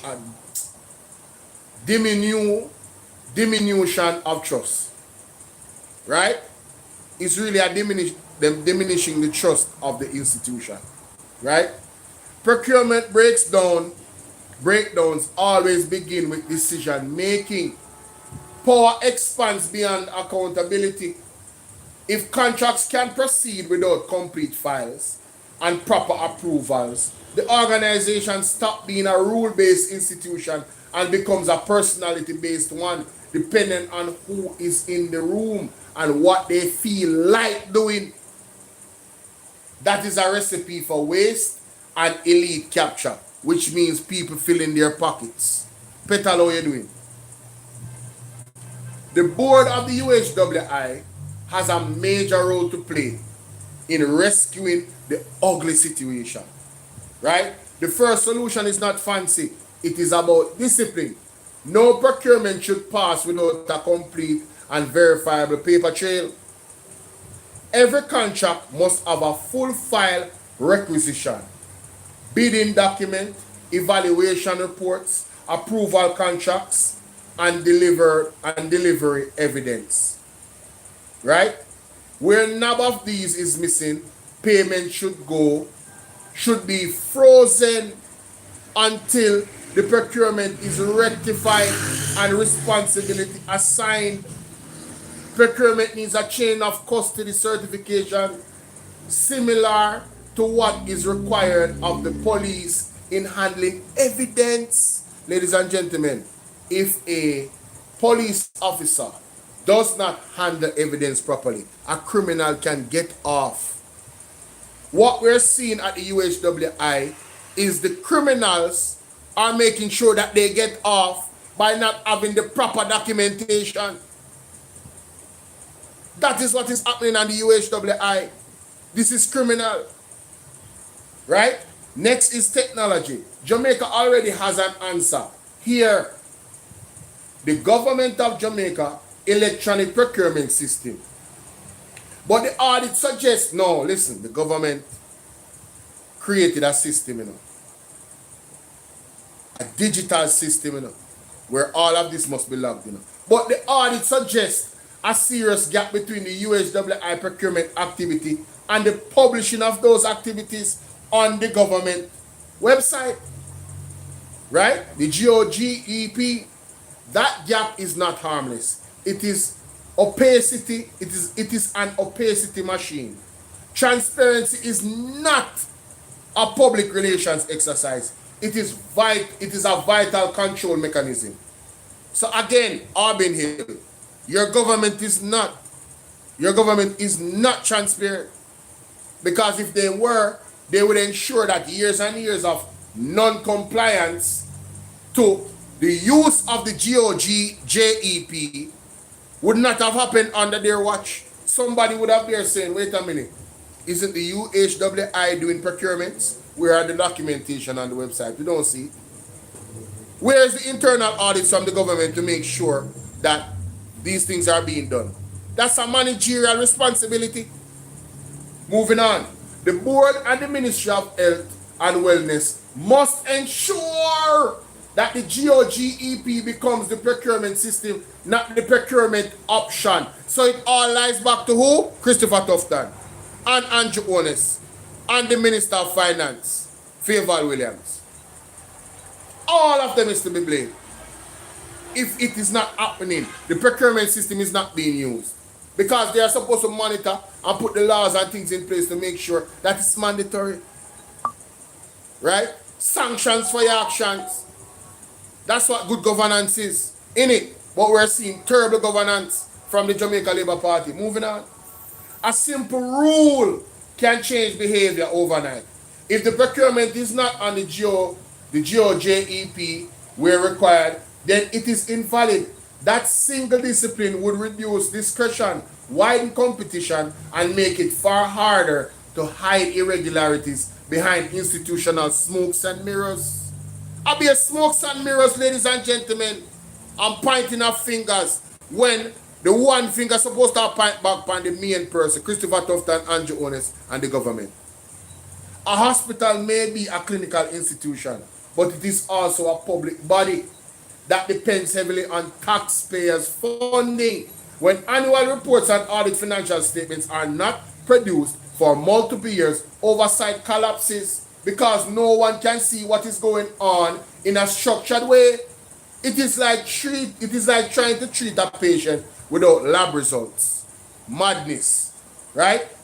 The Ministry of Finance and Health, the Ministry of Finance and the Health and Wellness must therefore shift from being only funding bodies to also being enforcers. Subvention should be linked to compliance with governance reporting and procurement standards. This is a part of good stewardship. The state and taxpayers cannot keep paying for a system whose accountability organs are missing. Gone, nowhere to be found. An important economic truth is that value for money comes from competition, planning, and disciplined contract management. Where planning is weak, urgency becomes a permanent excuse, and direct contract becomes normalized. When this happens, price rises, suppliers capture expands. This is how markets work when the buyer is disorganized. The management of the UHWI must be required to produce an annual procurement plan which timelines and procurement methods approved by the board and reviewed quarterly every 3 months. Right? Direct contracting should become the exemption again. Right? With every exemptional award justified in writing and auditing.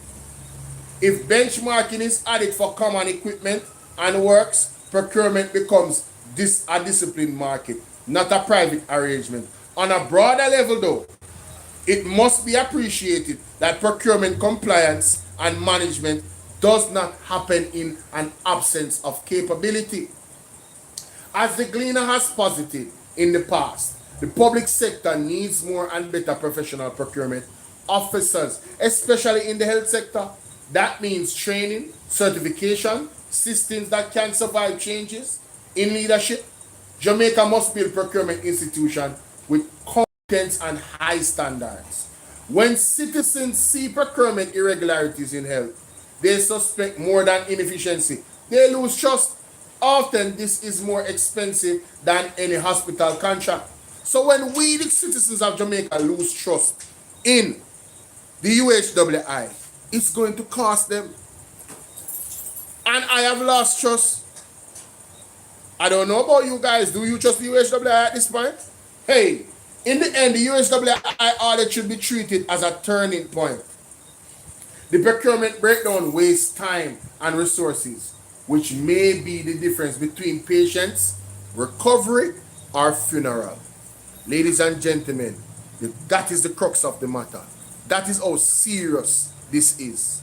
The UHWI situation, right, means the recovery of an individual or the funeral of an individual.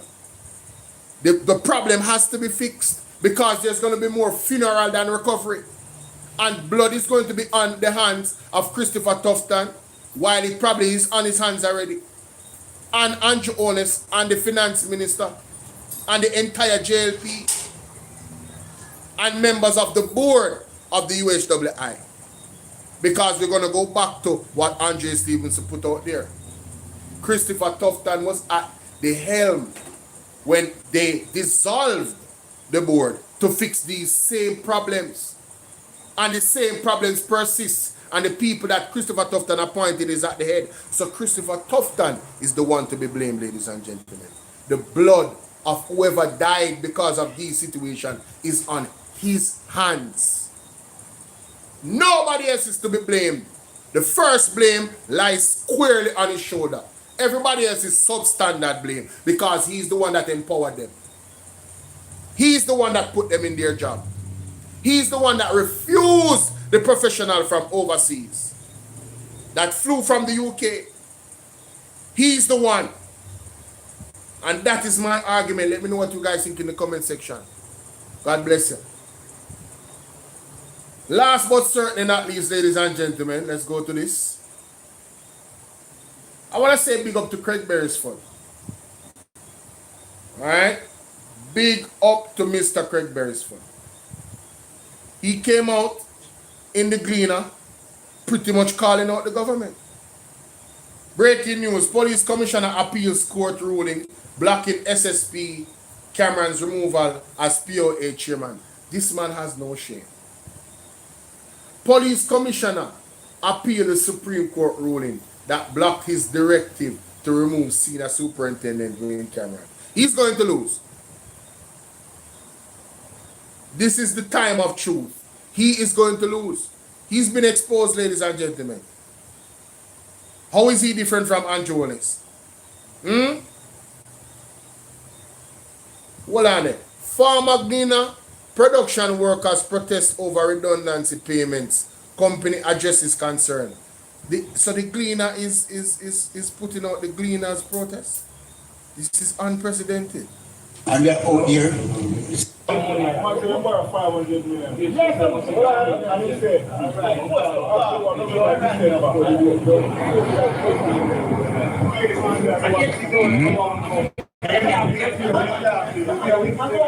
of us right now have an income. And we are out here suffering. And we need our money. Wow. We need it. Go ahead, yes. Eric Channel, the Chief Delegate, BIT. And we are out here protesting over non-payment of our redundancy. Wow. We were promised this money on the 23rd of January. Wow. And at the day when the money is supposed to pay, the company sent us an email that they are going to pay us over a 9-month period. Hey, the 23rd of January is a monumental day. Has so much thing happening 23rd of January, ladies and gentlemen. Mighty God. Mommy? Yes? Let me a phone now. Let me a phone.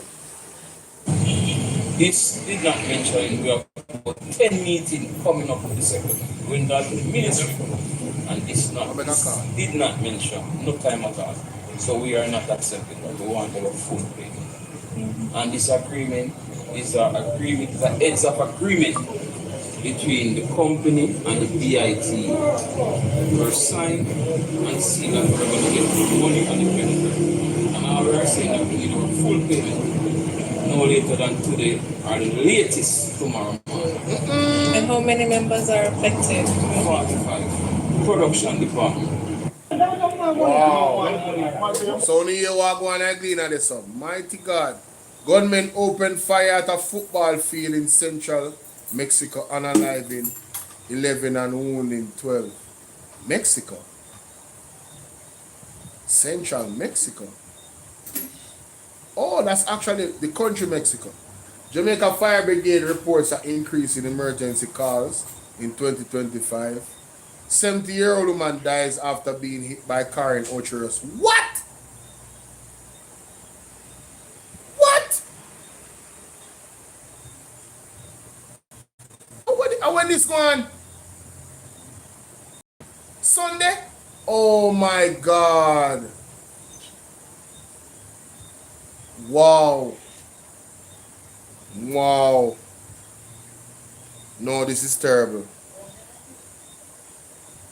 This is terrible. This is actually terrible. 1 second, my people. No, sir. Why, may I tell you, the news is so treacherous.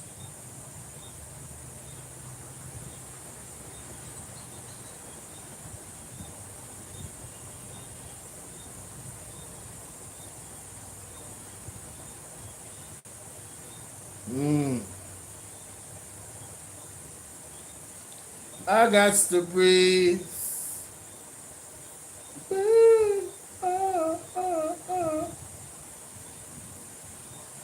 Back up off of me. I got to breathe. Breathe.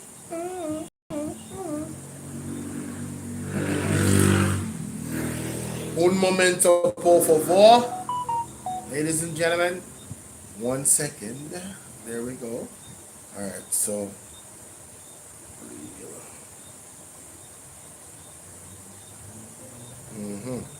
get that number, yeah.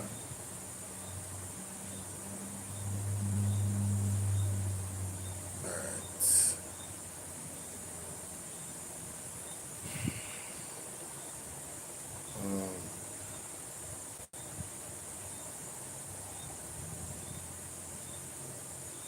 All right, cool. All right, so let me go back to this now. What?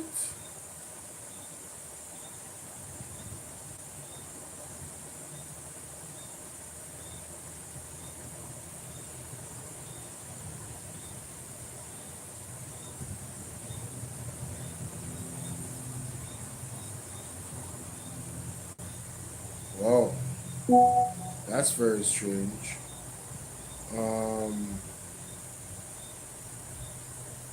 Find the article here. Criminals cases against former SSL executive moved from parish court to Supreme Court.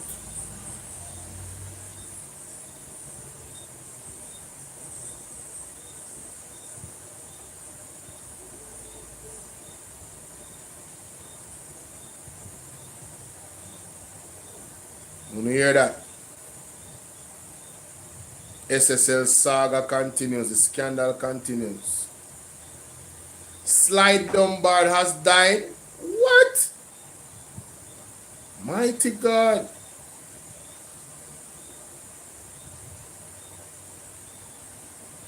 He passed away at his home this morning. He was 73 years old. Wow. Police helped St. Thomas woman deliver her baby. Big up the police them for that. Big up the police them for that. Excellent. Excellent. Big up them police there for that.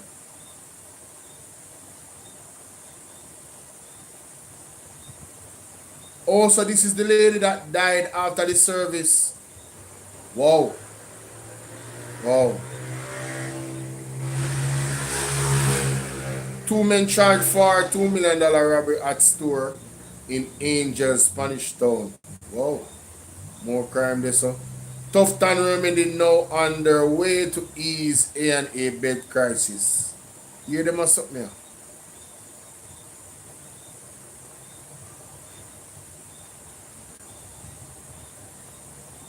Yo, may I tell you, say, boy, people, boy, may I tell you.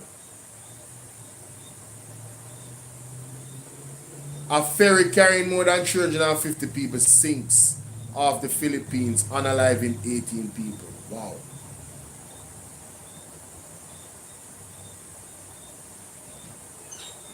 Schools wary of gridlock impact. I know I'm gonna get first, you know. I don't know, no. Me not get to read it. Me not get to read it. Me not get to read it.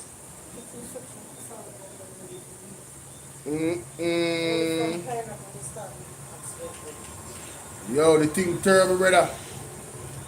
Thing terrible. May I tell you? Me still a try for. Boy, may I go to the article about the amount of other news that come up. May I tell you? It's serious. Tell me who.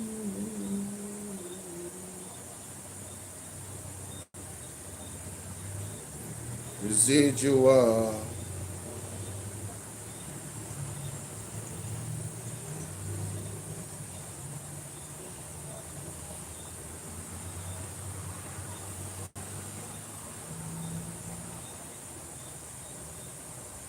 Alright, we finally I get them now.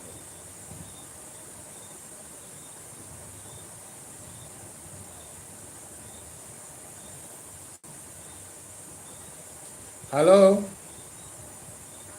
Yeah man, Bolo here. You hear me?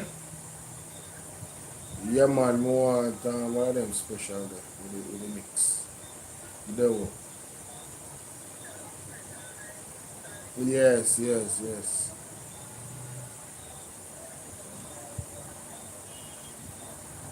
Yeah man, no problem.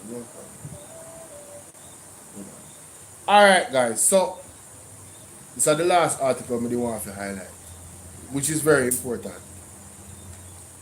Right? Mr. Craig Beresford said premature court intervention undermines the anti-corruption probe. Right? The bag of sue where JLP has sue the Integrity Commission. Yeah, man. Totally undermining. This man is the new executive director of the Integrity Commission. Remember, his affidavit with that Andrew and his lawyers tried to block under his request. You remember? As a matter of fact, I should have that video report right here now. Don't water down the IC. New exec calls for stronger anti-corruption laws amid rebuild efforts.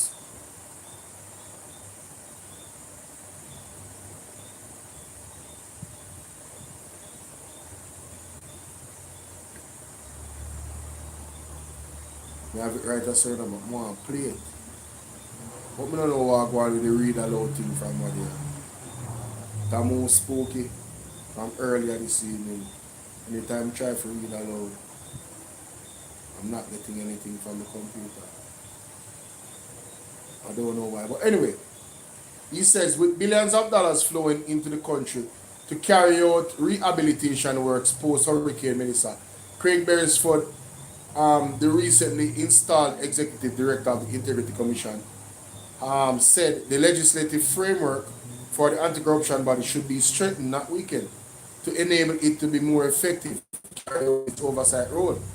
Contending that there was a need for a strong Integrity Commission, Beresford cautioned, right, that nothing should be done to water down the legislation. You hear that? Nothing should be done to water down the legislation, ladies and gentlemen. Right? This is what he's calling for. He also said, we have to We have to have strong integrity commission in order to provide the oversight that is required for the public purse and for the conduct of our public officials, he said. During the last parliamentary session at the Joint Select Committee review, the Integrity Commission Act was well advanced in its deliberation to make changes to the law governing the IC. An experienced anti-corruption proponent, Beresford, said that every Jamaican would benefit from a strong, independent IC. Speaking with the Sunday Gleaner, and we have to stress the independence part of it, not aligned to any party. Very important. Speaking with the Sunday Gleaner, Beresford said it was vital for the country to have a strong oversight body to monitor the implementation and the use of public funds linked to post-Melissa recovery efforts. I hope that at the end of the existing process, we come out with a stronger legislation. We may change some things in terms of how we function and operate, but the legislation should not be watered down in any shape or form. We have made that clear from the start of the process, said Beresford, who was appointed 3 months ago. There were heightened concerns among many Jamaicans and members of civil society last year when government lawmakers voted to accept a recommendation to remove the Auditor General as a commissioner of the IC. Members of the opposition and the Joint Select Committee reviewing the ICA voted against the proposal. Members of the who? The opposition. The opposition, again, standing in the gap and defending the rights and what is best for the citizens of Jamaica. I think I'll have to keep making notes of this, because people are acting as if the PMP is not doing enough when they're adequately doing their job. A step towards tyranny. Headline: the government vote sent shockwaves among civil society groups, prompting the head of the anti-corruption watchdog to describe the move as a step towards tyranny. The proposal was introduced by controversial government lawmaker Everal Warmington, that little devil. The IC had voiced concern about the proposal and rejected any plan to remove the Auditor General as a commissioner. I am stating emphatically, again, for the record, for the posterity, that I am against this proposal, as it will only weaken the commission. Ladies and gentlemen, the experienced anti-corruption officer, right, is standing squarely against any removal of the as a commissioner. And for posterity,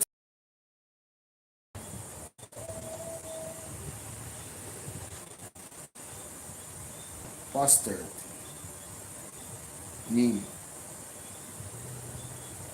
all future generations of people. Mighty God, for the benefit of the people, the young men and women and children of the future, the Auditor General must not be removed, because if she is removed, the Integrity Commission will be weakened. The Auditor General has been a fixture set up to monitor the behavior of public officials in their public roles. That has been the position for approximately 50 years. Justice retired Seymour Pantad said in his capacity as the apart from its innovation to make a submission to the Joint Select Committee, no member of the IC was among the technical support personnel which provided guidance on the legislation during the period of review. While the committee had written to the IC for clarity on some issues, Beresford said the presence of an IC official during deliberations would have been helpful. So they never invite the IC officials them in their in this proposal. Going down the wrong road is a step to tyranny was the highlight of that paragraph.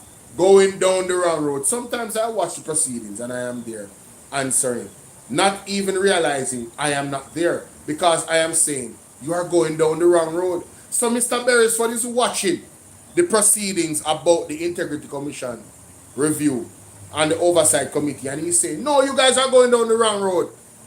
And he doesn't even realize that he's not there. The man is so passionate about the thing. That is not, he says, that is not it. That is not how it's done. You see, you don't have the opportunity because you explained. Will the Oversight Committee invite Mr. Beresford because he wants to be there? Will they invite him? I don't think so. Beresford said an executive, they should.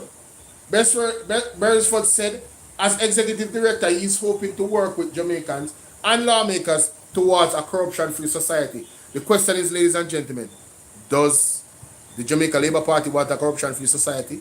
I think not. I think not. Their actions speak differently. One may see this as a pie-in-the-sky dream, but the journey is one which we can start now. Acknowledging that Transparency International Corruption Perception Index was just a perception, noting that it could be worse or better. The IC boss said he wants to see Jamaica achieve a better score on the index. Last year, Jamaica had a CPI score of 44 out of 100, where 0 means highly corrupt and 100 means very clean. A CPI score below 50 indicates that the country has a serious corruption problem.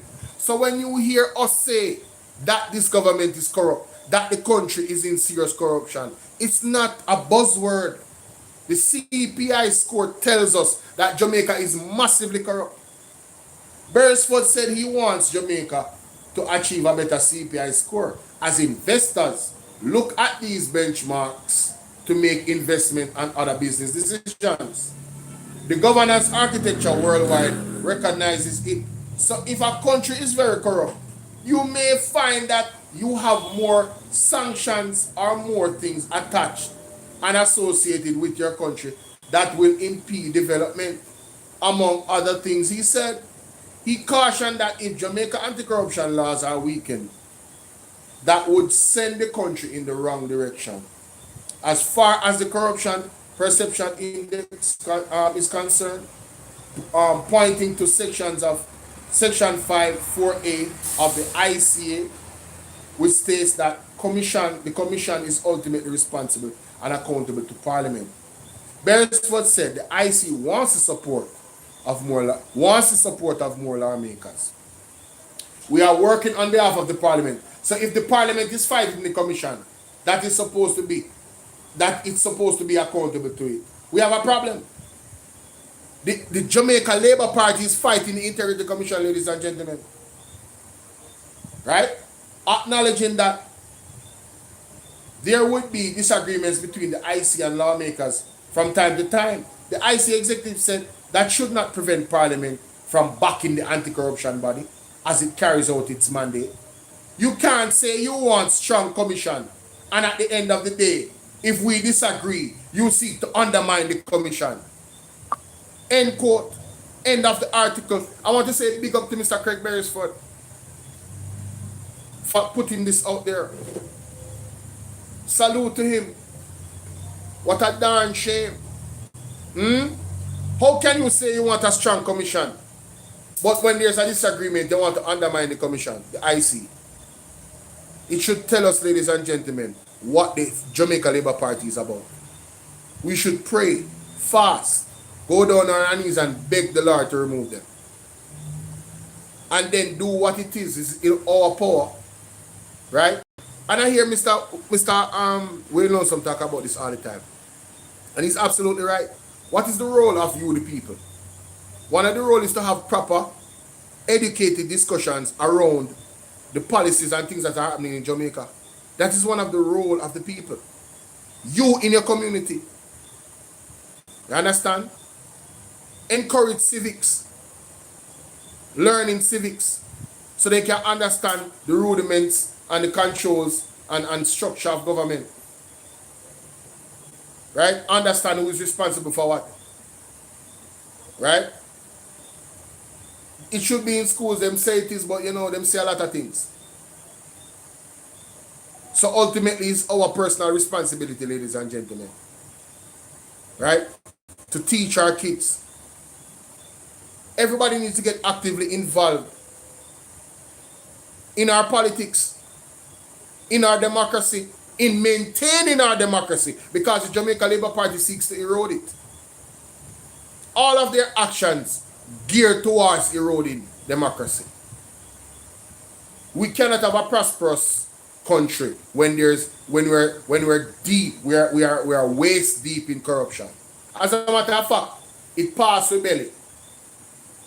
Because we're 44 out of 100. That means that we are 61. 57%, 56% deep in a corruption. Below par, ladies and gentlemen. Way below par. Alright? So I want to thank everybody for coming in. I don't know if anybody sent me. Well, Chantel did that bless me up. Big up Chantel. I want to invite you guys to join the fan club. Alright? Join the fan club, ladies and gentlemen. Alright? Become a member on TikTok. Okay, my people? Become a member. Febby, become a member. Febby Alway. Wilford Hutchinson, big up Monica. Presidential Media. Sharon. On TikTok. Kate Kerr. Opal Clark. Kenneth Heron. CP. Roy. Patrick. Rosemary. Mitchell. Dale. Barbara. Godchild. Brett. Veta Brown. Ivan. One Top Boss. User. Rio. Goddamn. Okay. Doreen. X-Fan. HX Fan. Keith. Roy. You see how my Lady G. My TikTok wife. No, Lady G, you definitely have to become a member. You can't make TikTok wife and not support membership. It's not gonna work. Marley, don't worry yourself, man. Don't worry yourself. May I tell you something? Go ahead. That is the right receipt where you show me. It once you do that, you send me the thing and send me the receipt and I send it to you. That is it. Alright? Hold on there. But before that, me call it afterwards when we done the live. Deloris, big up. Gerald Dixon, big up. Juni, Linton, big up. Everybody, big up. Thank you guys for being here, okay? Thank you guys for being here. I'll see you guys. Like I said, how me do that? Me new to all of this. Well, baby, if you want to support the platform, you have to link me on WhatsApp, yeah, man. Yo, I have to explain that. You have to link me on WhatsApp. Alright, take down my number. Mighty God. My number is 876-451. That's 876-451-6535. 876-451-6535. And Daryl Vaz, where is the money for the bus them? Where are the buses? Where are the rest of the buses? Where is the detailed paperwork on the $150 million US loan to the JPS? Where is it? You got that? 876-451-6535. Where is it? Where is it, Darren? Keisha, Rochester. I'm going to say the same thing to you that I told Dennis Trump. Do not take up that offer of being the secretary, the permanent secretary of the energy ministry, the energy ministry. If you have any integrity, you won't take up that post. If you take it, you know what's saying on the integrity. Alright? Period. You're no different from a Dennis Trump. Period. Yes? That would be very unfortunate. I don't know you, but I would have to come to the conclusion that they don't have any integrity. Seriously. But then again, being so close to the Prime Minister, how could you? How could you? Big up on yourself, guys. Sooner or later, I'm out. Thanks again for watching. What is Sandamin?